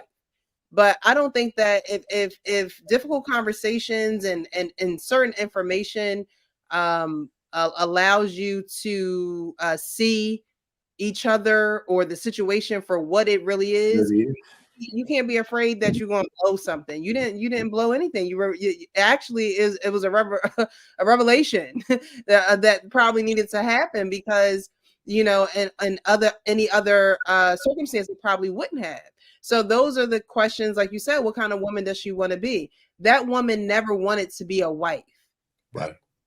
When you hear somebody say, well, I didn't want to fold clothes all day, women have a horrible, they just have we can exaggerate something so bad that it's just like the extreme is just so extreme. Oh, I didn't want to fold clothes all day. You're not folding clothes all day. You know what I mean? Like, you're not doing that all day. You just don't want to be home. You don't want to be, under the submission of somebody, or the covering of somebody, or under the discipline and order of someone. And when you're in a relationship, there's order. So when you say that women don't know what they want, or whatever kind of woman they want to be, a lot of women don't know order. And so it's hard for them to say, oh, well, yeah, I want to be a wife, because being a wife, you have to fall under an order. There has to be some type of discipline there. And if you've never done that, if you've never played sports, if you've never really committed yourself to, serving or anything where you have discipline and order, being in a relationship, especially a marriage, is going to be something that scares you. Because you're somebody is controlling you. Someone is giving you, certain instructions, and like she said, he gave me rules. Well, you're in a whole relationship. There is not anything goes. What we doing out here? You just can't do anything in this relationship. Ooh, now we said half of the things you just said, Precious, will be blasted, because you're absolutely right. And quite frankly, it's happening even more. And Payne, to your point earlier, ask questions. That's all I do. As a matter of fact, I'm trying to come up with other methods. That's why I asked about certain signs that Hank brought up, or that King brought up. When you see certain characteristics, that's why I am prejudiced to the eyelashes. It's because I'm starting to learn other methods to identify some of these things prior to having to even go through long conversations, to where initially the conversations are all being answered correctly.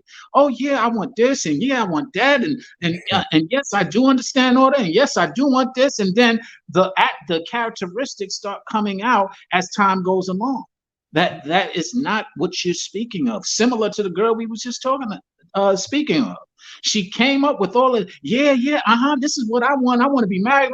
And then the characteristics of what she not wanting order, not wanting any structure, not wanting any direction comes out very clearly. And at that point, you've invested a lot of time and energy asking all of these questions. Yeah. Usually a lot of things aren't going to come out in the beginning. So that has to be a known something in your mind where you're like, all right, I'm not going to know her. And, the first week of me talking to her, or whatever the case may be. But you do have to be wise. You do have to use wisdom. And as far as men want wives, right? When you find a wife, you find a good thing. That's what the Bible says, right? But what kind of woman do you want for yourself? Because when you think of wife, you think of roles, you think of what they're going to be doing around the house, you think of her being a mother and taking care of the kid. But what type of woman do you want? What type of personality in a woman do you want that you feel as though you could stomach for the rest of your life? Right? And so he probably thought that he could stomach that woman for the rest of his life, not realizing that that personality of a woman is not who he needed for his life. Because when you go to try to change somebody, you're pretty much trying to play God in that sense. You can't change anyone. You shouldn't go in trying to change anyone. You see people for who they are, and you choose if you want to deal with them or not. And so again, he made the wrong choice. But as a man, you guys, women can't make too many wrong choices. I mean, men can't make too many wrong choices either. But you guys can. You're the gatekeepers of relationships.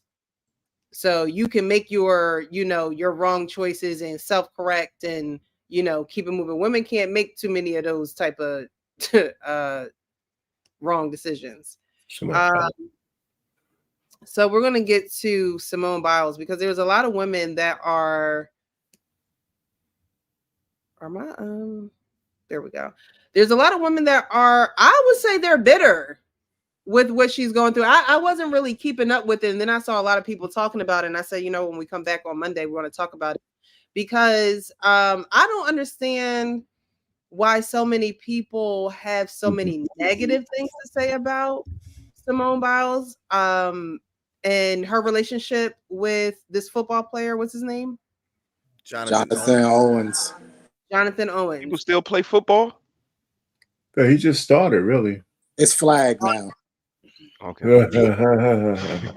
So many people have so many negative things to say, but I have the clip here and we're going to go through it so I can kind of see why they're saying these things, but I don't see it. But then again, I don't think like everybody else. So we're going to put this on the stage here and kind of go through it a little bit. Like the moment. Honestly, don't get into no long shit, bro. I gotta ask you, man. God damn, y'all boys scared. Bro, as us pretty red dimes as we are, how in the hell did you pull Simone Biles?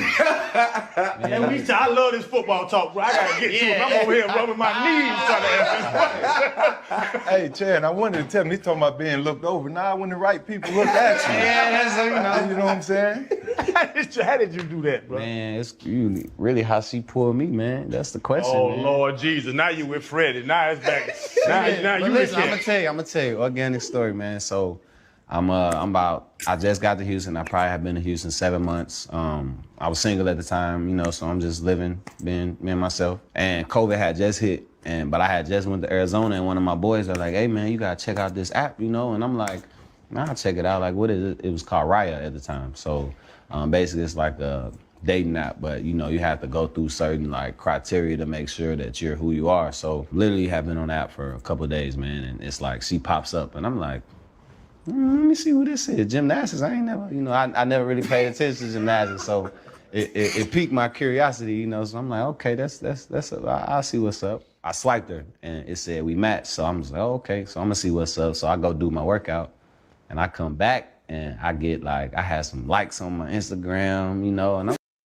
Look at her. Look at her smile. Look how she's looking at that man. Yeah. Yes. Like, yes. I'm like, oh, that's what they hate on right there, Pressure. That look. Exactly. That look right Yeah, there. they don't like don't that like. shit. They don't like have that nobody shit to look all. at like that. Okay. So I see what's up, and then I still waited. I'm like, man, I'm gonna wait till I, take a shower and everything.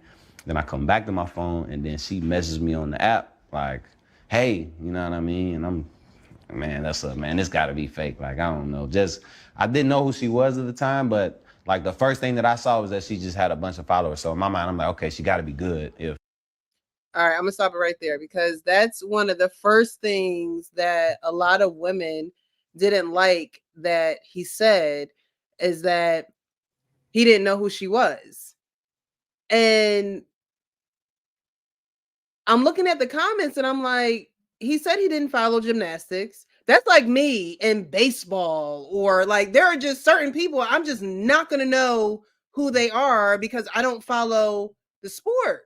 So for him to say that and for women to be like, what do you mean you don't know who Simone Biles is? Everybody know. It's like, why can't the man not know who she is? Now, he did swipe on her, right? He said he swiped and then he had practice or whatever, came back, saw that he had messages and saw that a lot of people followed her. So then he went into figuring out who she is, like anybody would if you were, dating someone or on a dating app or whatever. You want to be like, okay, who is this person?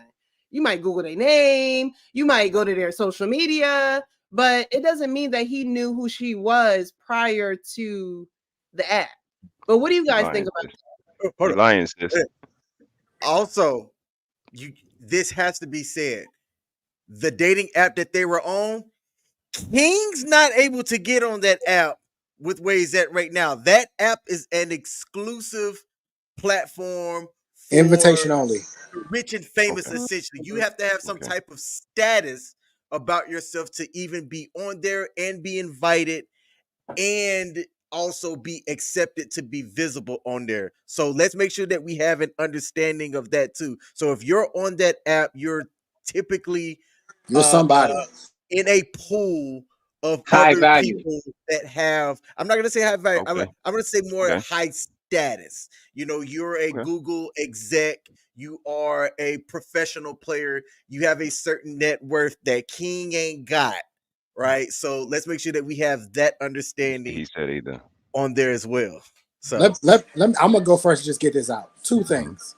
Name me one man in this world that doesn't want a woman to look at them the way that woman's looking at him. woo, yes. Tell me one man that doesn't want that. She is smiling. You can see it in her eyes. She loves that man. Mm-hmm. Even in their wedding photo, he got the serious look, the GQ look. He looking straight ahead. She's staring at him. I love that.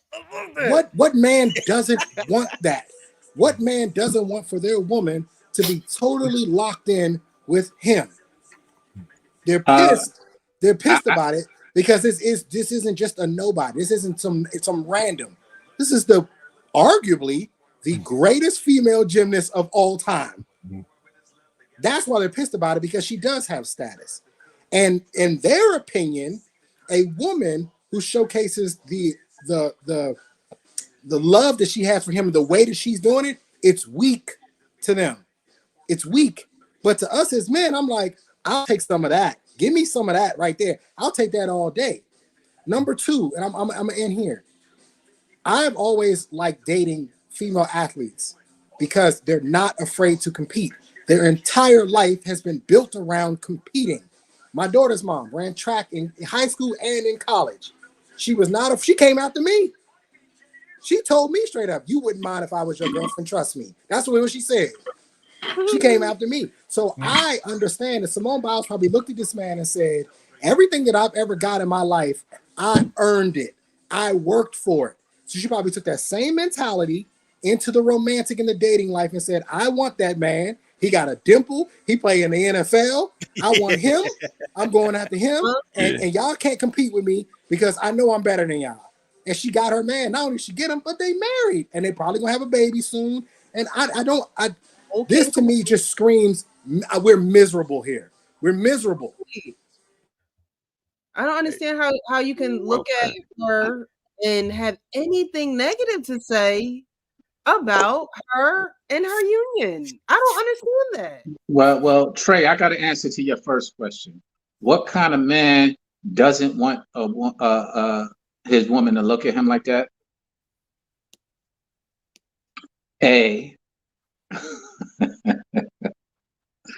Oh man, independent woman. That kind of. Oh no, he didn't. This nigga here. Wow, that's wild. You know what? I'm thinking about back to the women that I've dated. I'm like, ain't nobody ever looked at me like that. Hey, ain't nobody ever smiled at me like. I mean, she got a teeth showing. She's just smiling, looking at him, staring at him. You guys are married. I'm guaranteeing y'all wives looked at y'all. That's the way she looks at y'all. To me, I see pride. I see that she's proud that this is her husband. She's happy. And I think the women, there are a lot of women out here that just don't want other women to be happy. They don't want them to be happy. That avatar right there, kind of like that. Yeah. Well, exactly. Yep, just like that. Oh, Pain. Pain flexing. That's damn. There you Pain. go. That's how there you go. Activities back there. Maybe I should put them on mute. Wait, they had cameras back then? Who took that picture? Yeah, back in the day. Yeah, she wanted me bad. She wanted me bad. You know, I had to comply. She said, "Resistance is futile." You know, that's what she said. Hey, Missy, he said, "You know what type picture it is? One of those." They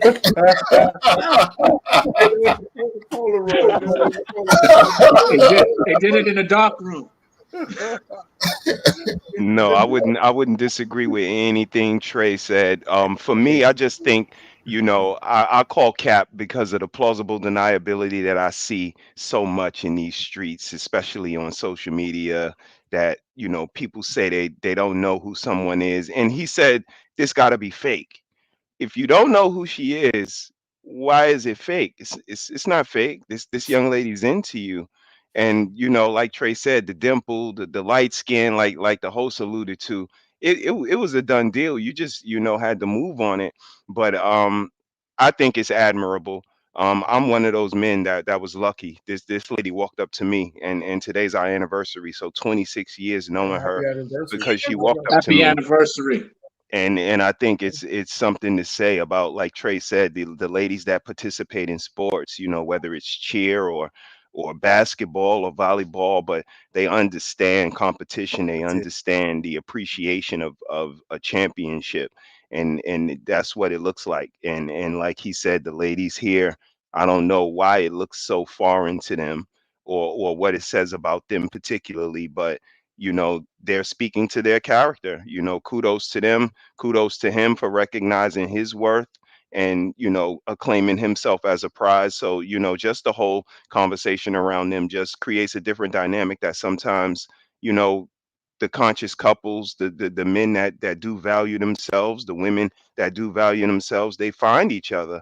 And like I was telling Trey, he's the prototype, because I see him, with all of the right characteristics and attributes. He has the right questions, and the right advice for younger men trying to travel in that path. So just keep doing what you guys are doing. Like you guys said, all show the narrative, the temperature is starting to change. Men are noticing their value, and kudos to you guys, man. Keep on keeping the conversation moving forward, man. I appreciate all of y'all.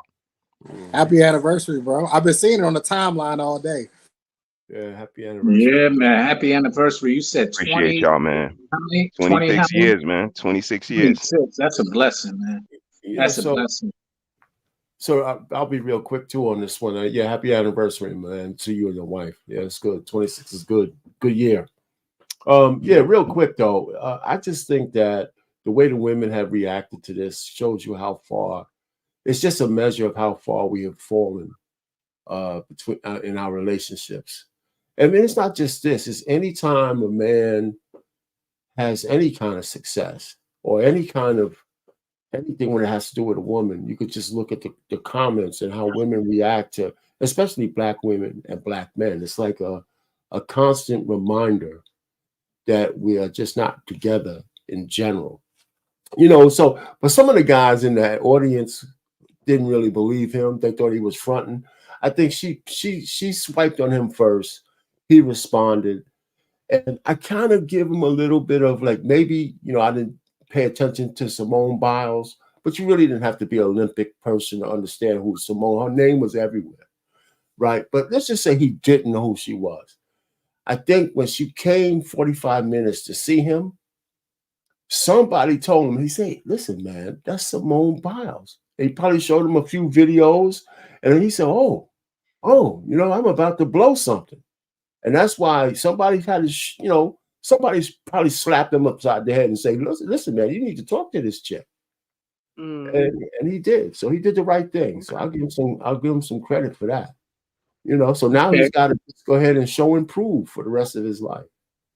Okay, so then that lends to the point of view of the women being upset that she's the catch. Well, what do you mean that? Because if somebody needs to slap him upside the head for him to realize who she was, that means that he might be going on he might be leaning towards her because of that slap as opposed to anything else. So I guess that she's the catch. I mean, listen, that whole thing about being the catch, I mean, I'm kind of iffy on that kind of nomenclature anyway.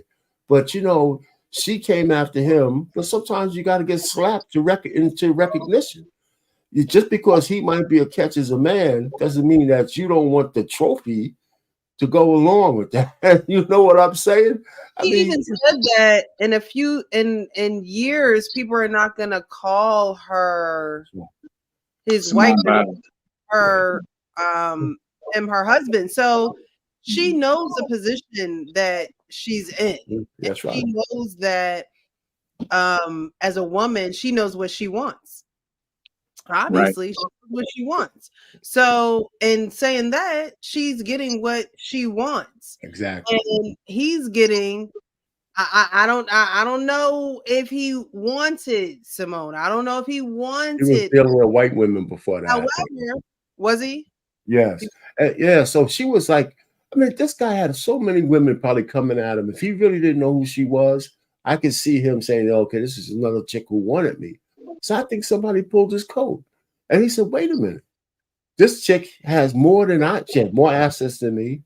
She's cute and she's coming after me. So I better sit down and listen to her. I give him credit for that.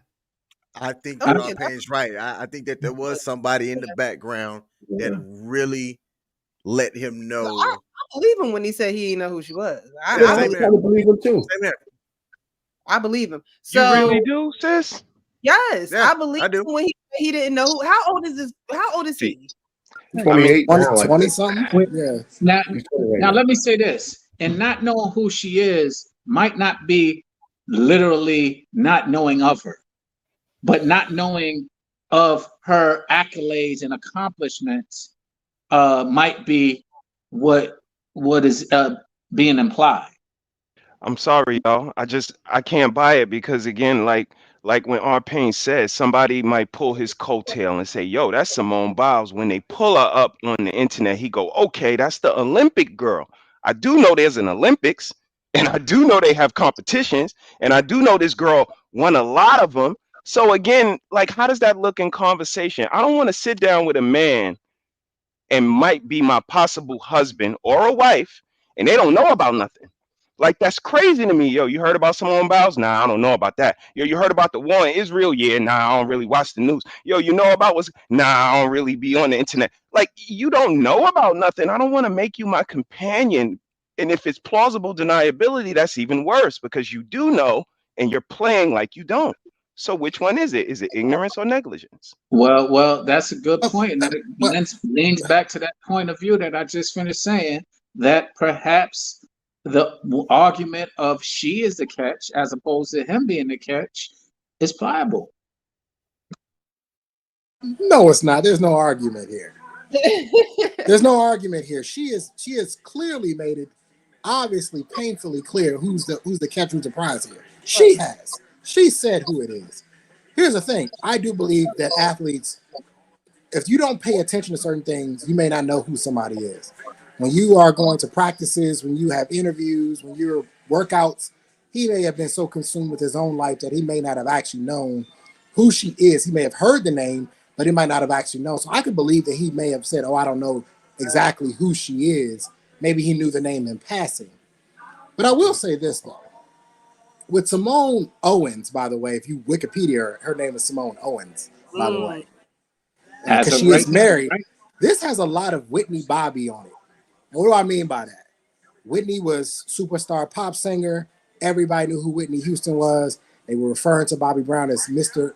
Houston, things like that, and tried to downplay who Bobby Brown was, although Bobby Brown was no slacker, right? He was in a award-winning group. He had his own #1 hits. He was no slacker.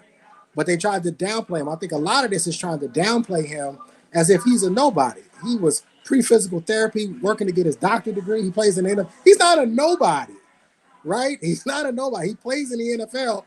There's a very, very small group of men who can do that. Very small group of men who can play that. So he's not a nobody. I think what this is feminism screaming from the top of the mountaintops to not let yourself feel as though you are somehow coming below the man. And Simone is saying, I don't care what y'all say.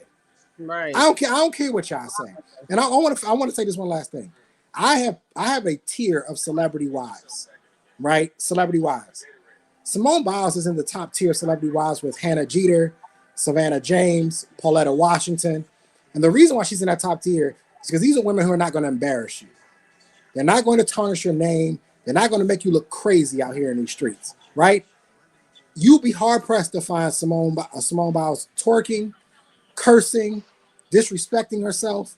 You will be hard pressed to find. The most you might find her is in a bathing suit on the beach somewhere, which is not uncommon. Why though, Trey? Why though? Why is she that way? Order and discipline. Because because of the sport because of the sport that she played. And I said this on another panel. I don't have to meet Simone to know a lot about her. I know that she's disciplined. I know that she's committed. I know that she's a competitor.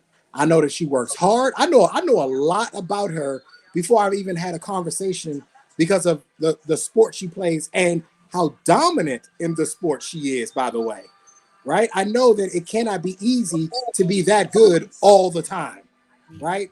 So there's a lot here, but she's made it very clear the same way Whitney Houston used to tell you that the real king of R&B was Bobby Brown. It's the same concept. She's trying to explain to you, listen, this man is a catch for me. He's a football player. He can go have a lot of different women. What women see is they've been trying to do this sort of male thing, right? Well, she's accomplished. Well, that's a male equivalent. Men would talk like that. Me and King would say, we would talk like that to each other. She's a woman. I don't care how many gold medals she's got. She's a woman. She's going to be judged on what kind of family she has, what kind of wife she has, wife she is, and what kind of mother she is at the end of the day. And a lot of women can't understand that concept, even in 2024. Well, Trey, to your point, and you just made a relevant one. When you said earlier today that the athletic women are women that you find appealing, but I think you just said it in your statement why they are so appealing. It's because they have discipline, unlike many of the other women that we're comparing who are out there who don't have that structure or discipline. And that structure and discipline is afforded to all of those characteristics that you just described and that we are describing that we like. And I didn't realize that how parallel those run up until you just said it.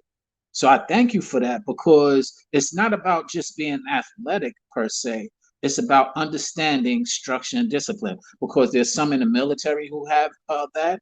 There's some in a lot of other structured arenas that still display a lot of these things, even in structured households, without a job.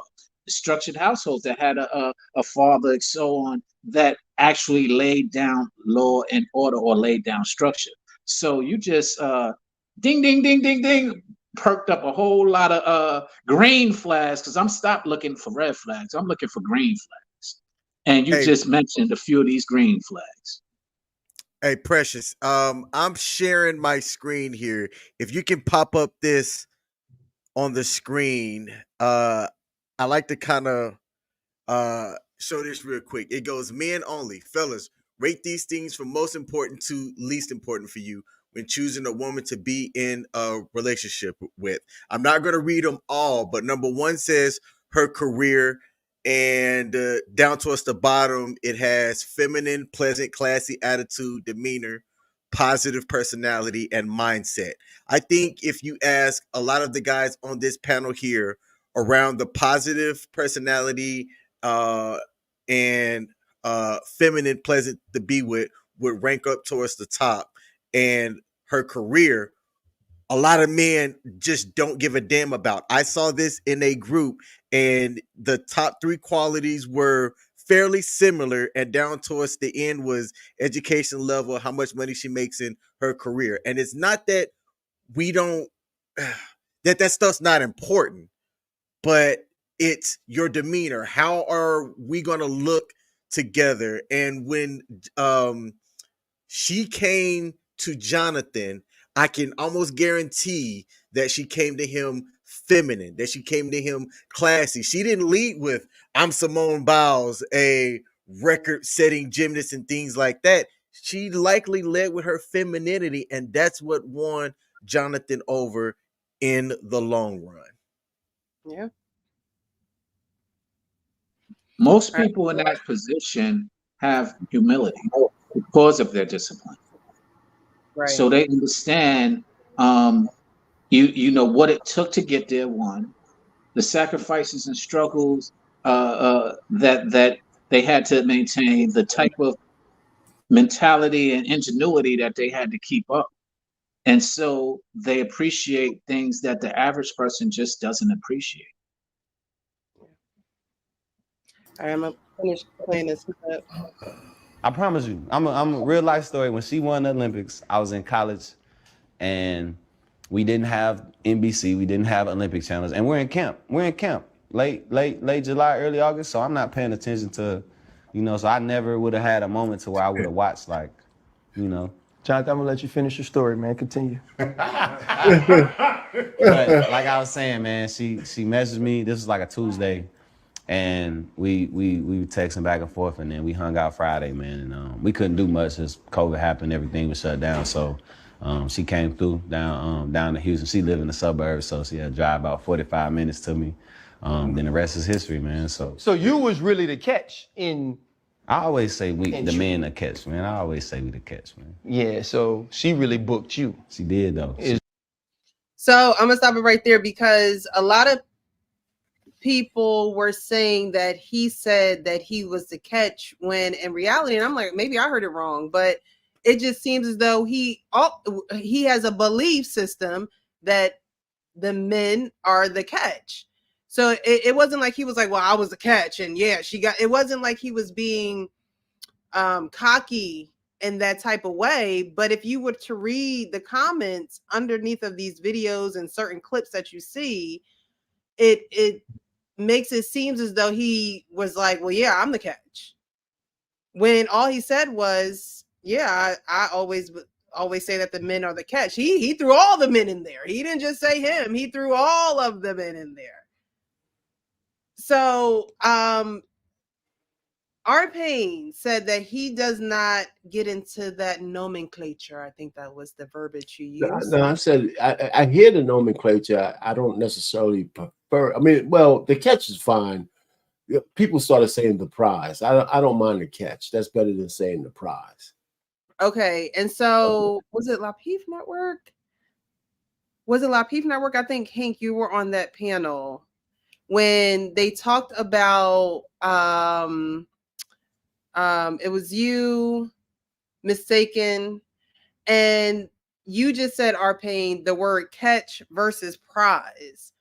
And on the panel, there was discussion of the word catch being, was it zesty? I think was the word zesty. Well, they say that's something that a woman says, and that he sounds zesty for saying that. Oh man, that's a sign language bullcrap. Sign language all day. Right. So but R-Pain, you said you like the word catch. Yeah, yeah. I mean, go ahead. I'm sorry. Finish your question. I'm sorry. Go ahead. No, I was going to ask you to just. I don't mind the word catch as opposed to prize because the connotation of prize has a little bit more selfishness kind of to it. I'm above you or whatever. I just think that for her, he is a catch. For most women, when you get a good man who's I don't know if he's good or not, he has to still show and prove because they're young in their marriage. So let's just say that I think I'm the catch for my wife. Right, I do. I mean, I don't see any. I don't want to say that she won a prize, but I damn sure am the catch because I can look at all her friends and a lot of women in her orbit, and they ain't living like she is. And a lot of the way she's living is because of me. I don't feel too proud to say that. So she got.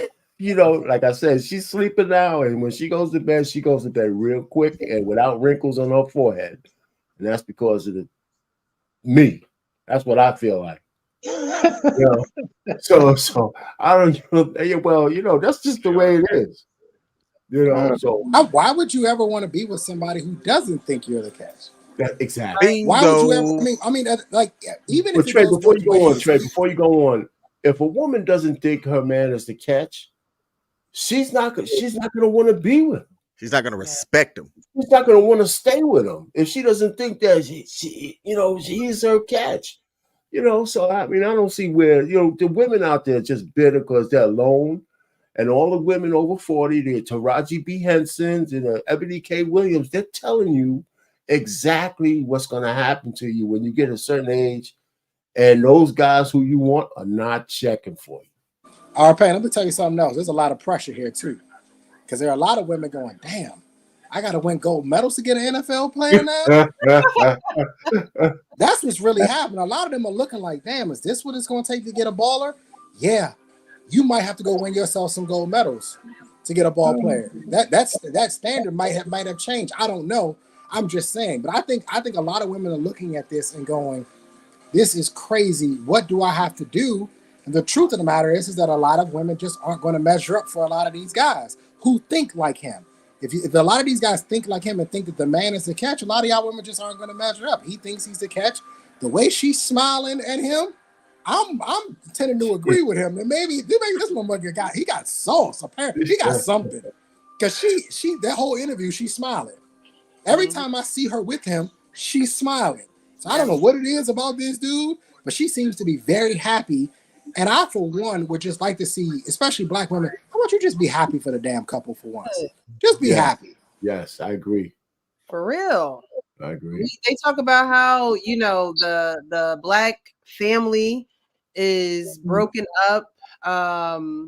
What is it? About 67% of African Americans don't have two parents in a home. You have two young black people who are embarking on marriage, and like we said earlier, they're probably going to have a child soon, right? So that's a family unit that is entering into the community to help the community. They both are, got money blood, so it's like they are going to be adding on to the community, and instead of the community being happy for them, the community wants to tear down Simone Biles because she DM'd him, because she drove 45 minutes.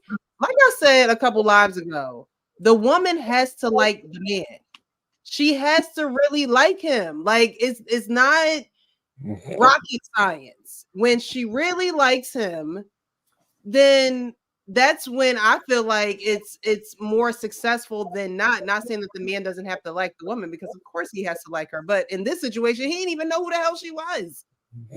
So look how powerful it is for a woman to just go after who she truly likes and really like that man and be smiling and hugging up on him and then marry him. In my opinion, that's how it should go. I did a podcast ago, and I had two girls on there. Over 40 podcast, I think was the woman that I was interviewing, or they had me on, I forget. But I said that you do need to show the man that you were a little thirsty for him. Like you do, like there has to be some type of, you do have to show that. If you don't show that for a man, first of all, a man should know that if she's not really showing that for you, then she's not really that into you. She's not really that into you. Because I think that a woman has to lead in liking a man, because she needs something that's going to continuously draw her back to that man. Because women, our minds go, they're all over the place, right? We can't stay focused. We don't know what we want to eat. But when she likes you, it's easier for you to coach her, easier for you to get her to go underneath of your plan or whatever you want to do in life, because she's just gonna be like, okay, whatever you say. Like it's she's really gonna be enthralled with you instead of having an attitude or like, oh, why we got to do that, or why you want to go here. A woman don't really like you if she don't really have that type of attitude for you or toward you. If she don't get that girly girl feeling, it's just count your Well, days. Precious, you have a valid point, but I dig deeper into that point is because most of the time a woman likes a man initially. It's about what she likes about a man that is questionable. That's the problem. Why is she liking? Because all the woman that we were just talking about before, Simone Biles, like a ratchet man, and she would be all smiles with him, but she's liking a ratchet man. So what determines how successful their marriage is his character, and that's really what it boils down to. Because most women, when they give somebody, when they say he can get it, they all smiles. That's what y'all are. We know y'all can. We know when we can get it as soon as you smiling. but that don't make us a good person that you should be liking. That just makes it us a person you're fond of. It could be the newness. It could be the excitement. It could be a whole lot of things that you're liking. And so let's dig deeper than just liking somebody and understand what do you like about them, because that's where I think the separation disconnect is. Yeah, I mean, obviously the like meter can be calibrated properly, right? It can be off. It can be a little off. You might like some things you probably shouldn't like. But where I get irritated is, do we want black love or not? Like, what do we actually want here? Because when Simone Biles was chasing Zac Efron and talking about he was my crush and this and that, the white boy with the abs, ain't nobody had no problems. None of these women had any problems when she was fiending on this dude on live TV. And now that she married a black man and they're happy and she's happy, we got issue. Now it's a problem. Wow. Now it's a problem. And it's like, why? Why is this such a big issue when this is what you want? This is the representation that we want, right? She appeals to a lot of girls, especially young, black, influential, impressionable girls. She does, because they want to be like Simone Biles, right? They want to do some of the things that she can do athletically. And she married a black man. What is the issue here? Why are y'all so upset about absolutely nothing? Let them people go on and be happy. I hope they have a bunch of kids. I expect to see, no disrespect, I don't mean this in a disrespectful way, but I expect to see Simone Biles 50 pounds heavier and married and having babies. I do. I really do. I expect for her to be happy, because obviously the Olympic gym career, it only goes so far, so long. Right. But she's not going to be able to do that forever. I'm sure she's got a school and whatnot and all that gym and all that. But I expect for her to go off and be a happy wife and be a happy mother and support her NFL playing husband, and set the example that, listen, yes, it is okay. And I agree with you, Precious. Women got to be thirsty. I mean, you got to be really thirsty. You need to show your man, look, I want you. I want you. I like you. The relationships always seem to work better. Mr. He said just said they celebrating 26 years and she came after him. It clearly works better. Shoe. You need help with that? So that's why we shouldn't be surprised that our relationships are breaking up, because women have been turned upside down. Some women have been turned upside down, and they expect, you don't hear women on these panels thinking the men's supposed to like the woman more than the other way around. It doesn't work that well that way. A man, falling in love and being all puppy dog over a chick, and she's playing chess and he's playing checkers, it just doesn't work. So she's got to be enamored with you, or else she's going to stop following you. All the rest of the stuff has to come, but that's how I look at it. But it's nothing more pathetic than a guy whose nose is busted all open for a chick. Yeah. Telling you. I agree. Oh my God. It's pathetic. I agree wholeheartedly. And Mr. He said, I just got to let you know that I had a bad day over the holidays because of you. Because I was walking around with my shoes untied, tripped, and got a speed knot on my head, trying to find me somebody to tie my shoe. That's funny. All right, did we finish this out? Hank, did you wanna interject in there? No, I'm gonna let the fellas have it. I talked about this enough on Sunday, so I'm just gonna hear what everybody else got to say. Already. Is what you said. Because I was fighting it. So in truth, if I say this out loud, was Jonathan Owens ain't really want Simone Biles. Is what you're saying. At the time, I'm not gonna say that. That's what you're saying. I was afraid. I was afraid to commit. I'm like, man, this is my third year. I'm trying to. I'm like, it's kind of early. But like I said, man, it happened when you least expect it. And we hung out, man. It was like we hit it off instantly. We just laughed the whole night. I like his response. I like it. Yeah. I think it was very genuine. I think he was still very respectful of her. Mm-hmm. And I think he actually, in the beginning of the interview, he said, look, she pulled me. Like, he was giving her props. Yes. Pretty much saying that I wasn't even in this space. Like, I'm young. I wasn't even looking to, you know. So if a woman can, you know, men, y'all aren't really forced into doing things, and I don't think that it was a situation where she forced him into doing anything. I think he recognized that he had a good woman and that it probably might not come back around quite like that again. You know what I mean? Like he's a football player. He's traveling all the time, and he probably thought in his mind, do I want somebody who's going to ride for me and be there for me when I get off the road, or am I going to be like these guys that's still going out, still paying chicks to shut up because we done messed around and I don't need nobody to know? Like, you know what I mean? Like he probably didn't want to live that life anymore, and probably say, you know what, let me actually seize this opportunity. In fairness, that's what helped me under. I used to have the same mentality that the men was the catch, prize, whatever you want to call, not too long ago. But then when I heard the saying, which was last year, that the catch or the prize is a successful relationship, I think that it exemplifies that.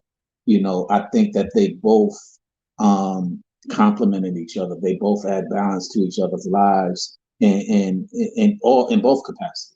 And so I'm like, yo, that is kind of where I'm leaning towards now, and growing and changing and maturing is finding someone who we both can be the catch to one another and give balance to one another so that we can, as you said, yes, want her to be googly eyed and all of that in the same way that I want to be impressed with her. So I think that we need to really put our pride aside, is all that I'm implying, or all that I'm challenging people to do, and understand the value in each other so that we can have these types of circumstances, or as Trey said, black love, in the way that it needs to be. Well put. Well put. I can attest to everything he said.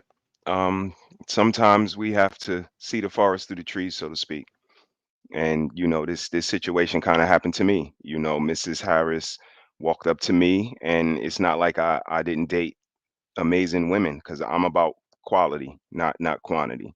So I've dated amazing women, but I knew that, like you said, they're not just going to keep coming like a train every 15 minutes. And I'm not going to pass up one with the qualities that she's showing because of any reason, because of her body, because of her income, because no, the qualities that she's showing makes me want to look further. And I think that's where it is. We have to humble ourselves. And you heard me say this a lot, get out our own way sometimes. And I think this was absolutely a case. And his naivety turned out to be a good thing, because it's not when you're looking for it. And he was able to let love walk up to him and into his life. And I think sometimes we as men, we kind of lose sight of that, because we kind of looking for what we looking for.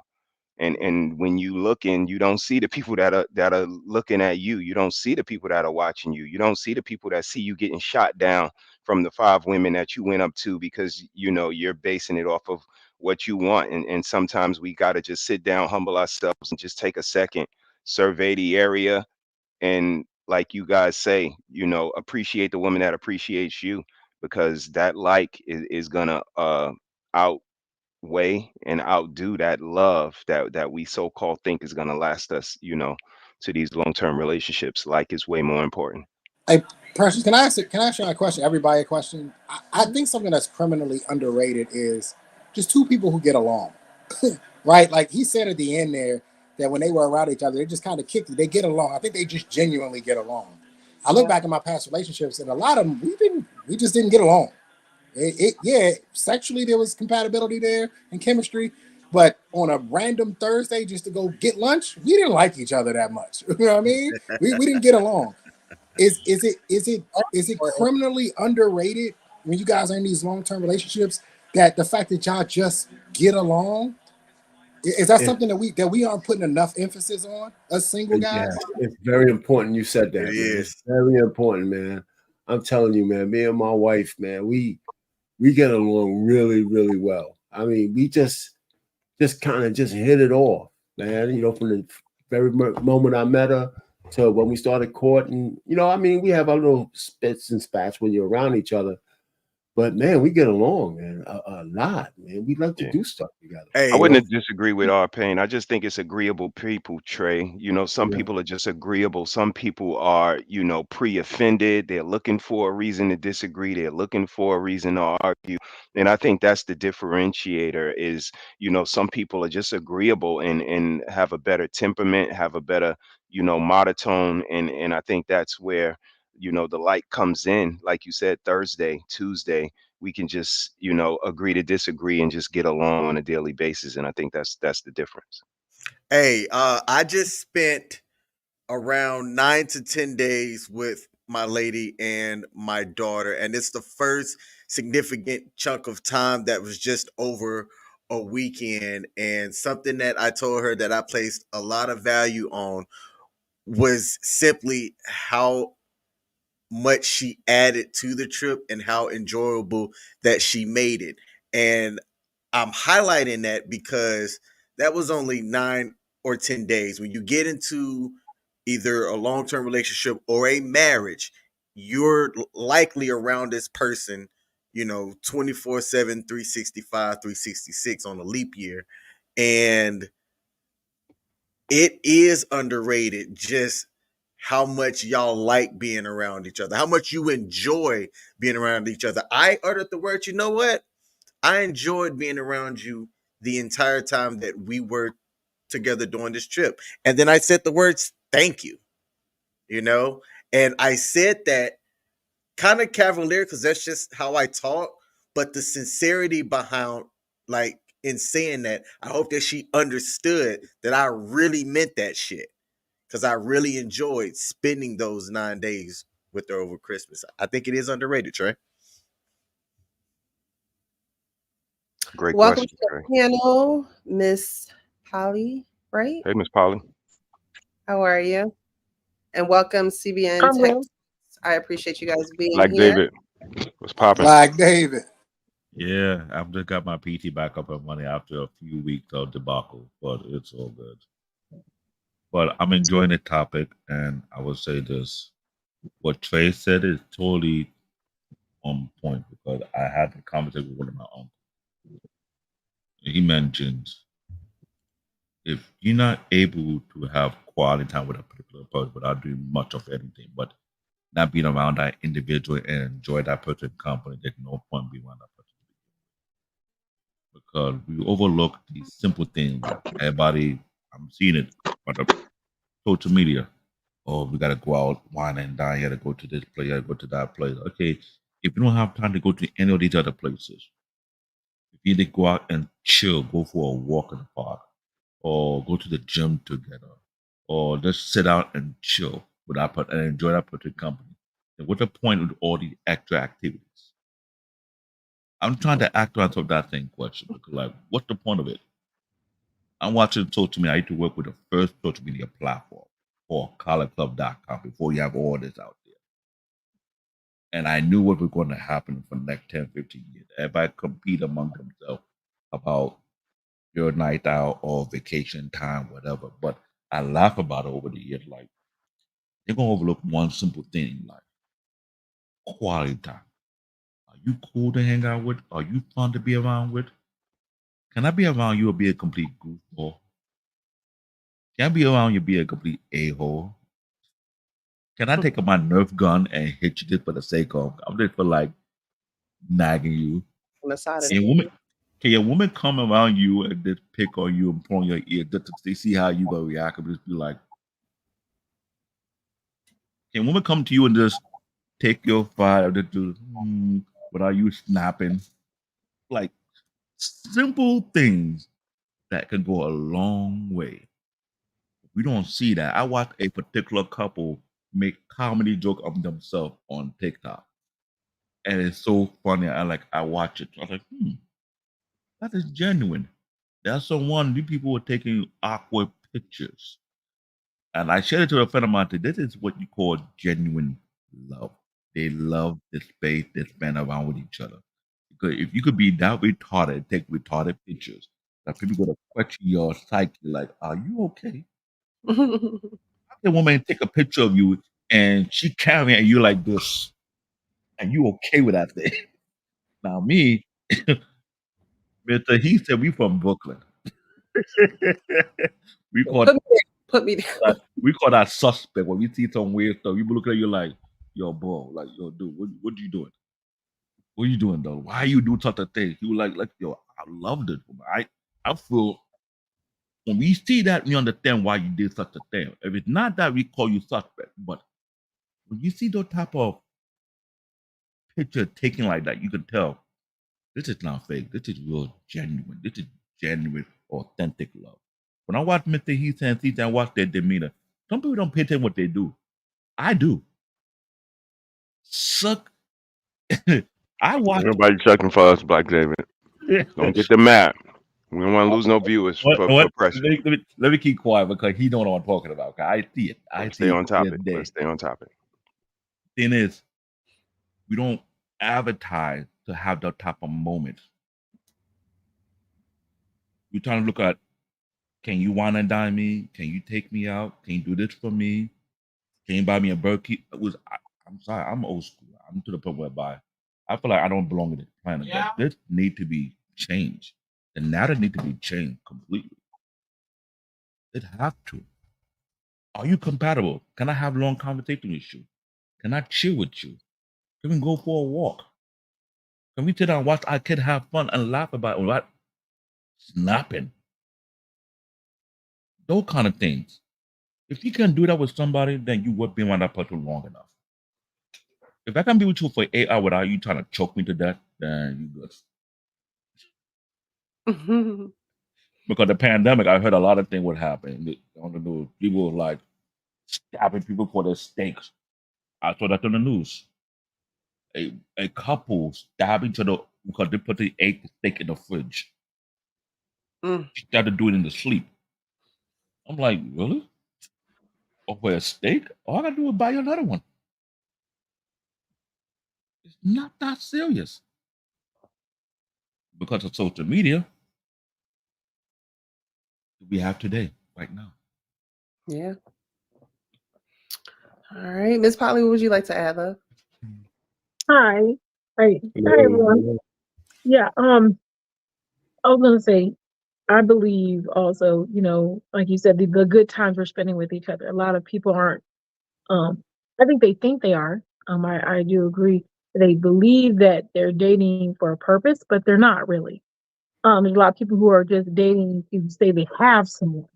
It's more about, who I got instead of like what that relationship is going to be for long term. Um, and unfortunately, I believe that a lot of people are still in that mindset of like, okay, I'm not dating for a husband. They're not dating for any real purpose other than just say, like I said, like to have someone. So when you go out and you said you were whining and dining these women, all they see is, oh, I'm gonna get wine and dine. And then there's like an endless, it never stops. All you're doing is whining and dining, doing trips. But like what's happening? Because half the time you're not even in the Instagram photos. You're not even in, you know what I'm saying? You're not part of the engagement. It's really just for them. And then there are some women who rather just go by themselves because they just want to have the experience.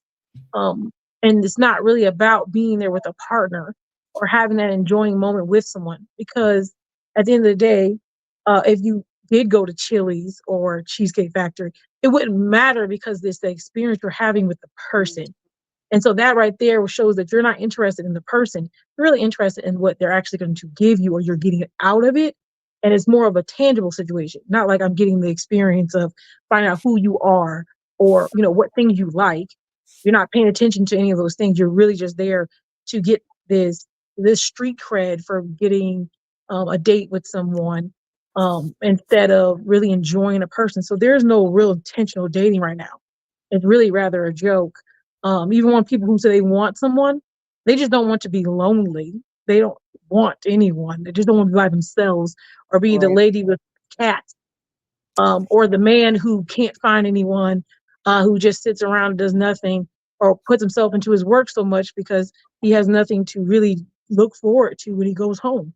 there's nothing there. Not saying everyone's like that. I'm just saying some people are living like that. Yeah. And so if they were intentionally dating, are really looking for the value in people and not just what they can give, I think that would change a lot of things. Hey, you said something about the value in people. I just shared with y'all that I came off of this trip with my lady and my daughter, and there was something that she said at the end of the trip, literally on the last day as we were coming home. She said, as I was trying to do something, she said, King, you've taken care of us on this entire trip. My job is to take care of you. When I say I sat up straight in my chair, when she said that, I was like, okay, I hear you. Is that coming from I'm never gonna get married again, King? Hey, Okay. man. Hey, man. Let me tell y'all. We're listening. But what? Stuff have been, things have been demonstrated. I'm still saying what I'm saying, but stuff have been demonstrated that are starting to soften me up a bit. But it's the actions that she's done in this time frame that her and I are spending together. Like I said, I enjoy So spending you time with say her. that she got you stuttering. Hey, I'm From, just saying. 'cause you got me. I'm just saying, I still stand where I stand on my views on marriage, but to have someone say that speaks to the value that she is as a woman that I would like to have in my life long term. I done That's what I'm told you a good woman long ago. So So, Bang, in bang. other words, what you standing on, it kind of shaky right now. That dude is hitting that back pedal real hard, ain't he? Hey, Yeah. hey, ain't nothing changed about how I feel You can about have a life marriage. partner. You can But, have your life partner. Go ahead. Just but, you but can have your it, life partner. understanding, that, she's not like how a lot of these unhinged ladies that we see on social media, and even just I ain't gonna just say social media, just outside, makes me realize the importance of how she is, the value that she's added in my life since I've gotten to know her. So what I'm saying is that King's not gonna do anything to mess that up, but if she chooses to try to push marriage on me, then it might be a different conversation. But I still am not saying I want to be married. I'm not Yeah. saying that. I'm not Well, saying the that. funny thing is, King, I hear you, and respectfully, I'm gonna be frank with you. It seems like you've been traumatized from your last marriage, I and was. I admitted right, that very right, publicly. right, and I understand that, and it's just that's what your actions and your position implies. Mhm. But it also, I'm seeing, it's kind of like you have a hardened heart, and as you just said, it's softened, and I'm Eh, seeing it, and it's a wonderful thing, Yeah, quite frankly. it's softened to long-term relationships, but it ain't still saying I'm It, still it's sold on fine. goddamn I'm marriage. not trying to. I'm not trying to push anything onto you. you What trying was to that? say? I said you don't want her forever, forever, ever. Hey, forever doesn't have to mean married. That's what I'm And saying. that's the point that I'm saying is I'm not trying to push marriage onto you because I too was I didn't believe in the institution of marriage for a significant amount of my life because of my trauma that I had growing up. But the point is that to see you enjoying and softening up is a wonderful thing. And as a man, I want to just share that with you because a lot of us men, we don't share that with one another. So, and seeing that growth, that development, that change, as I said earlier today, Pastor said it yesterday in the sermon, that uh, maturity takes change. And so the change that I'm seeing, that I'm witnessing in your relationship, even in the conversation that you just had, valuing the woman that you're in a relationship with is admirable. And so I just am saluting that. And I say it, jestfully, of course, but I mean it sincerely. Yes, sir. Hey, King, how old is she? You don't mind saying? 37. She have any kids? That was No, a great stream y'all had today too, man. I appreciate that of course that. information that y'all That's that what's up. yeah, absolutely, man. We always try to catch you guys, throw a like and drop a comment in the live stream, and then I double back with the misses. But nah, man, I appreciate you and the sister. Y'all keep doing what you're doing. Like I said, man, blessings to y'all for 2024.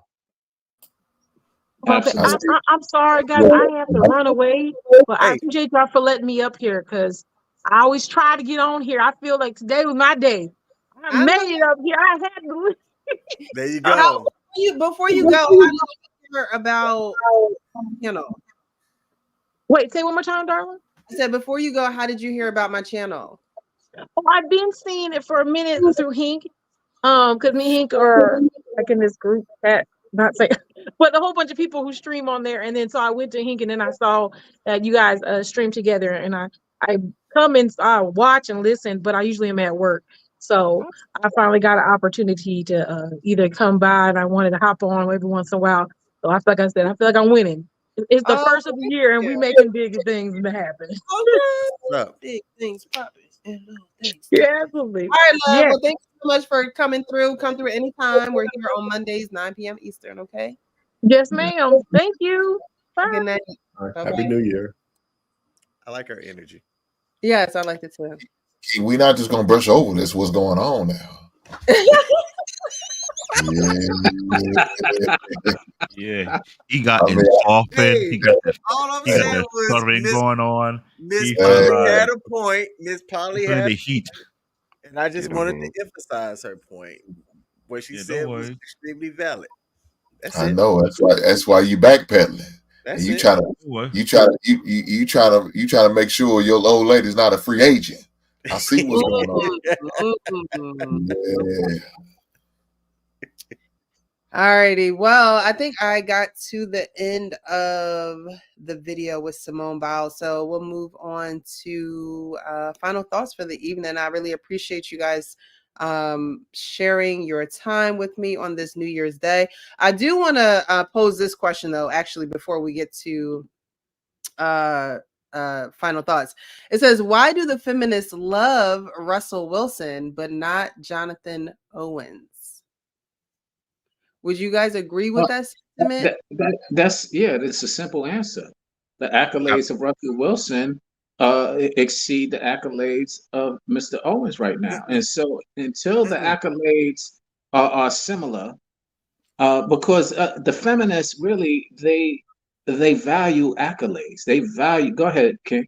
No, time out. The reason why the feminists love Russell Wilson is because Sierra gives off this thing of I can do what I want, wear what I want, and still be able to, almost kind of puppeteer control the relationship that I have in Russell Wilson. Sierra is still viewed as free and can do whatever she wants, and that's like the feminist narrative. Whereas in Baby mama, yep, baby mamaism, the whole nine mhm. yards. whereas Yeah. in And Simone But I there gotta Biles, is a say this, catch there. There is a catch there, though. and don't There forget is a this catch. part. Russell Wilson come up as Captain Taberhole. Yeah, yeah. but they No, still don't really go I'm into. even though he is clean, the fact that he repaired her image in a way. Let's be honest.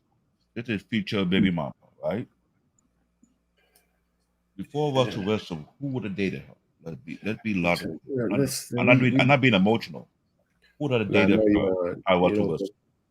but listen, Nobody. Sierra is not the typical baby mama. She got a pick If of a she litter. never, if she never got married to anybody, her son would have a better life than 95% of the little boys out there because she has means. That's the big difference. She was not the typical baby mama, even though she did the same ratchet thing. She's no Right. different than Nosami Osaka and all these other women who have fame who are having babies out of wedlock. Look You know, at so But Russell but Wilson, but the well, everybody has their own thing. I'm not trying to defend her, but they're not a good couple to use this thing for because they're a beacon to all the ratchet honeys out there. But their relationship is not the typical stepdaddy. I took a woman off the street and saved her life. It's not well, the same. Yeah, I but the agree, question but is about why feminists love Russell Wilson but not Jonathan Owen, it was because Jonathan Owen didn't necessarily take a step back to Simone Biles. He props her up for sure, you know, but that's it's a not he valid took a point. step back. That's a valid point, but the reason why I said accolades is because nobody is saying that Russell Wilson isn't a catch for Sierra, but they're saying that Jonathan Owens is not. Because again, they are identifying with the accolades that Russell Wilson has and all that he have provided for her, and instead of the opposite way, they feel like she's going to provide to him. And that's the difference and the mentality of the feminists for the most part. Not to discard what you're saying, because that is also the mentality of the feminists. So I agree with you, but at the same time, they have a very significant standard of somebody who could provide and take them, who could do more for them than they could do for themselves. No, I think it is. She's able to do what she want to do, and Russell does not speak against it. That's it right there. Russell won't say anything against even some of the off the wall shit she's wears, she does, she says, or she sings about. Russell, you haven't seen Russell speak against none of it, so he allows all of that to go on. That's why the feminists love it, because they feel like Russell stands behind everything she does, regardless of what she does. She's free to do whatever she wants, and Russell says nothing. Oh, well, Jonathan may not agree with what Simone Biles doing, and he'll let it be known. Yeah, I don't agree with that. Yeah, you don't need to be doing that. I don't think that's a good idea. And they don't like that because now they may feel like he's trying to control her or trying to dictate how she moves and how she goes. So I think that's the reason why feminists are okay with Russell, but maybe not Jonathan Owens. I agree. I agree, and that's similar to what King said. And like I said, I don't dispute that. I just think that you just said it at the end that triggered me is that they don't want control. Again, it's really simplistic of what we're challenged with right now. We're challenged with the fact of independence, careless independence, and that's what is appealing to feminists, where they can be carelessly independent, where they can be inconsiderate and independent. And that's part of why they fail at relationships, is because that just doesn't work for a relationship. As we described this a little while ago, cooperation works. Being a contributing person, we just saw it with King.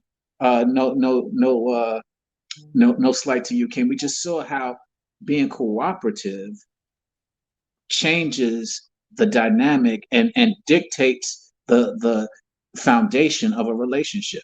And it's not really that difficult. We don't have that foundation in a lot of the relationships today. And it's like Trey was saying earlier, you know, Simone Biles doesn't seem like the woman that's going to do anything to embarrass her husband, right? Sierra has gone and wore a dress where you can see her whole body. I don't think that's going to be something that Simone Biles would even want to put on to show her body to the world. In that fashion, you know, I think she keeps it cute and classy with her, you know, gymnastic gear, but it's not going to go any further than that. And I've never seen that be trashy or, you know, out of place or tacky. So I think it boils down to that. You know, Russell Wilson, while he may not say that he is embarrassed or he feels some type of way about his wife doing certain things that she does because she's in the music industry, and we all know a lot of them sell their souls to be in there. He's not going to say that, right? But she's also not going to stop the act of what it is that she does in order for that judgment to be placed upon him. I think Simone Biles just wouldn't even go there. She just no, she wouldn't. No, she just wouldn't go there. So we're going to move on to final thoughts. Again, I do appreciate you guys for being here this evening. in spending the new year here at the Real Precious. So we're going to get to final thoughts. We'll start with Sean and work our way around, and we'll end at King. Okay, my final thoughts. Everybody often says, don't be judgmental. And my rebuttal to that is what was said today. You only manage what you measure. If you don't measure something, it won't be manageable. And so this whole world is set on measuring, which is judgment. And I think that we make it very complicated because really, a lot of times we are selfishly saying what I said earlier. We are selfishly trying to be careless and inconsiderate and just being selfish. And that's fine if you're not in a relationship. But I would just suggest that if you plan to be in a relationship, that consideration, that selflessness goes a long way. A lot of great relationships are built on that. And I'm learning that even further because the prize is the great relationship. And to the prize of Mr. He said, Payne, Hank, your relationship, the relationship that you have, David, the relationship that you have, King. I commend you all on it and keep up the good work. Never overlook the value of that person and never let your value be overlooked either. And if you stay there and are humble enough to keep that balance, I think all of your relationships will continue to be successful and God bless them. Happy New Year to everybody. Thank you for having us. And Trey and I, we're going to get a relationship as well as you, Precious. We're going to get a relationship. If you're single, I don't know that. I'm about to be like Simone Biles out here 2024, okay? We're going to get it. And to everybody's point, I think that to summarize everybody's point today, Mr. He said it best, standards. 2024 needs to be the year of standards and setting them, living by them, and continuing to grow them. Yeah, it can start one place and just continue to build on it and don't waver from it. Thank you all. Have a great night. Salute. I love you all and blessings to you all. Thank you, Sean. I appreciate you. Thank you so much. Hank? My final thoughts is, man, look, I definitely agree. Men should have standards. They should move in, with the standards that they have and stick to them. Yeah, everybody can have standards, but are you going to stick to them? That's the key. Are you going to stick to the standards that you set? You're not going to move off of them just because a beautiful woman with a nice body and a good personality is going to persuade you to move off of their standards. No, you still need to hold steadfast to your standards. So definitely do it and be consistent with it. Wednesday, I'm doing a show, and it's going to be called Men's Health. I say it all the time, like when I end my show, black men, protect yourself at all times, and do stuff like that. So I said to myself, I say it all the time, but I should have a show about it. I should just be, not only just say it at the end of my shows or when I'm on certain panels, but I should actually have a show about men's health and how important it should be to us, especially black men. You know what I'm saying? Especially black men. And so, guys, take your health serious. We only get one shot at this thing. That's it. Ain't no redo.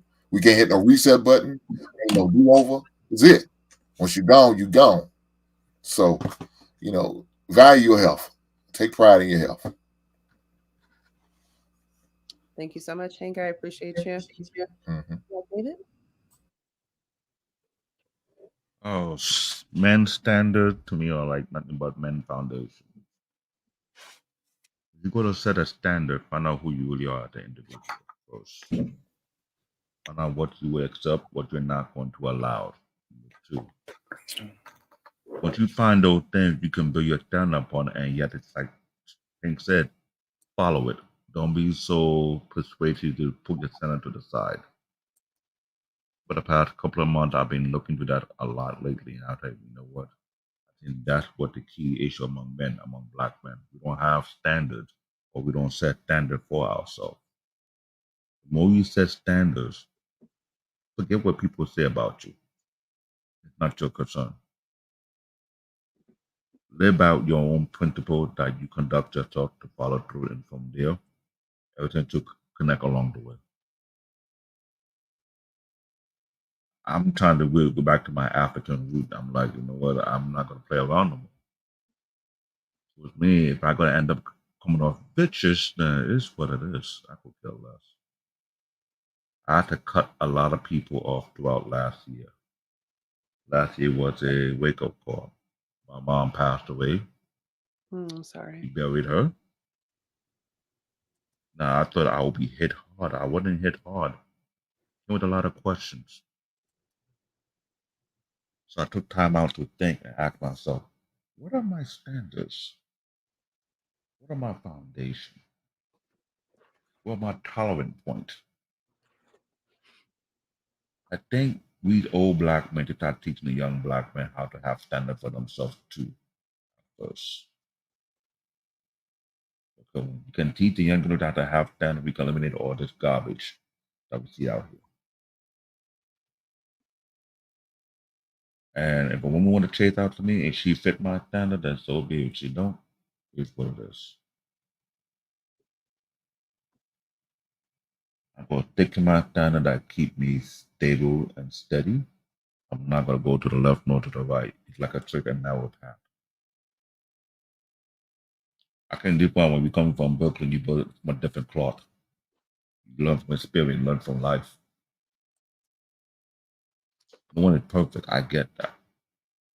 But how you live your life determines how you will pass it down to the next generation. That's all I got to say. Thank you so much. I appreciate you. Mr. He said, final thoughts this evening? Happy New Year, everybody. Thank you for having me, Precious. Always a pleasure for being up here, able to share my thoughts and experience. I used to think that men were the prize, just from popular consensus in society. Women would tell you a good man is hard to find. Somebody that's monogamous and devoted to the family and conscious and emotionally intelligent and available and aware and all of these things. Um, I was told was hard to find. And a pretty woman with a pretty face and a big butt and a smile, you can find her in any state, any city, any block. So that's where I initially was. But now, 2023, with you know, women of morals being far and few between, women of value, I think everybody's the prize now if you find somebody of value, if you find somebody conscious, if you find somebody worthy, because everybody's alike now. Everybody's looking for opportunity. Everybody's looking for transactional relationships. Everybody is such a low vibration and quality. If you do find somebody in the upper echelon, per se Hink, per se, King, per se Mr. Payne, um, hold on to that, because like Sean said, a valuable relationship is the prize. That example of what black love can be is the prize, because it's not a lot out here nowadays. So I would wave your flag on that. And this was a great conversation on all levels, all questions. I appreciate the fellas coming through, and Hink, appreciate the knowledge that you bring. Leave me a spot at that stream that you have for health, because I want to be a testament to the inspiration that you give, and the knowledge that you bring, the realistic approach that you bring to it, because it's needed and necessary. So again, thank you, fellas, for making me a part of y'all circle, and thank you, Precious, for having me. Always a pleasure coming here, and I'll land my plane right there. Hey, Thank you so Happy much. New Year. Happy New Year. I'm just a little offended before you go on that Mr. He said, after I got my speed knot from trying to walk around with my shoelaces untied, you didn't even acknowledge me as a good gotcha. You know I love you, Sean. No, I mean, enough respect. these corny jokes don't be landing like you think they Yeah, do. yeah, I know. We got to giggle so we don't feel left out. You need to stop this. All right. So listen, thanks for letting Listen, me up. thank you so much. I appreciate you. And Mrs. She said, thank you so much. And happy anniversary again. Happy New Year. Yeah, happy anniversary again. Yeah, that's great. Yes. Yeah. Arcane. Yeah, so just to kind of land it, I think the guys of today who are not married but are looking to get married, they need to spend less time trying to shape a woman into what they want and use that energy to keep searching for a woman who's almost already there. I think they're wasting a lot of energy. You just got to go through more numbers. I refuse to believe that there's no good women out there because I look at two every day, and those are my daughters. So they're out there, and they tell me about the problems from the other side. And I know they have morals and qualities and stuff like that, because we talk. They're not angels, and I don't ask them to be. That's not up to me. But when people say there's no good women out there, it's just not true. It's just not true. There is. You just got to search harder. That's if you want it bad enough. So, and you got to understand what you're looking for. If you're looking for the chicks with the weed, if you enamored just by the way the woman looks, or if every woman you see looks like a piece of steak, you're gonna miss a woman that's good because all you're thinking about is stroking her, right? And that's when people tell me I'm out of touch about dating. I tell them, listen, over the 38, 36 years I've been married, I've been with my wife, who's a woman. I work for women. Women work for me. I have women as peers. I have daughters. I talk to women all the time. They tell me all kinds of stuff. The difference between me and a single man of today is that I'm not trying to go to bed with them, only just one. So I see women in a more total totality than just whether I can get them in bed. So that makes a difference. So don't tell me I don't know about women. I do. I think I know a lot about women. I'm saying your problem is all you looking at them is from one aspect because you're trying to get laid. And you need to stop that. You got to stop looking at women as a piece of steak. Look for the virtues in a chick, even if you don't get laid, because you can't get married just based on that. So I'm gonna land it here. A guy told me last night that love is on the top of his list with his wife, and I said, God bless you that things are working out. But there's a whole bunch of men in the graveyard who married a woman just because he was married, was in love with her, and he let her in, and she destroyed his life. Because I bet you my man Joe Smith would tell you he loved his wife and he married her. And now he's destroyed. So it's got to be more than that. You got to know what you're doing. You gotta take accountability for the woman you let in the door. And I hate the analogy, but it's like the vampire. A good vampire movie, they can't bite you unless you let them in the house. They got to have your permission to do it. So you let the wrong woman in, you're accountable, even though she's responsible for what she does. You're accountable for letting her in. And men just got to realize that, and they got to set their standards and stand by them and really vet their women better and stop trying to change them. If they don't fit the criteria, you got to walk away. Let me just land it on that one. Thank you so much, Arcane. I appreciate you for being here. And last but Happy not New least, Year. host, Happy New Year, King, Mr. King Smith. Uh-oh, you're on mute. I struggle with my closing thoughts because I'm trying to figure out who I want my audience to be for my closing thoughts. In today's live stream, you shared one video of a lady on Kendra G's show who divorced her husband, who was taking care of things, who held up his end of the bargain, right? That was clear because she got bored with this guy. He was probably too clean cut of a dude, and she wanted a little bit of ratchet in her life. She wanted chaos in her life. Those ladies are going to be hard to get the message across that it's you that needs to work on yourself and get out of that mentality that you have. All right. So I don't have a message for that woman because that woman's not going to hear what I have to say. The people or the women who are bitter about Simone Biles smiling up at her man as they were talking together. I watched that whole podcast. All right, those two together, they have the stuff to be there. It's early, but with the way that they admire each other and how they propped each other up right there in that public setting, and since this story has gone viral, find you somebody that props you up the same way that you prop them up, right? Find you somebody that admires you and respects you, okay? If you want to be bitter about what Simone Biles has, then you don't understand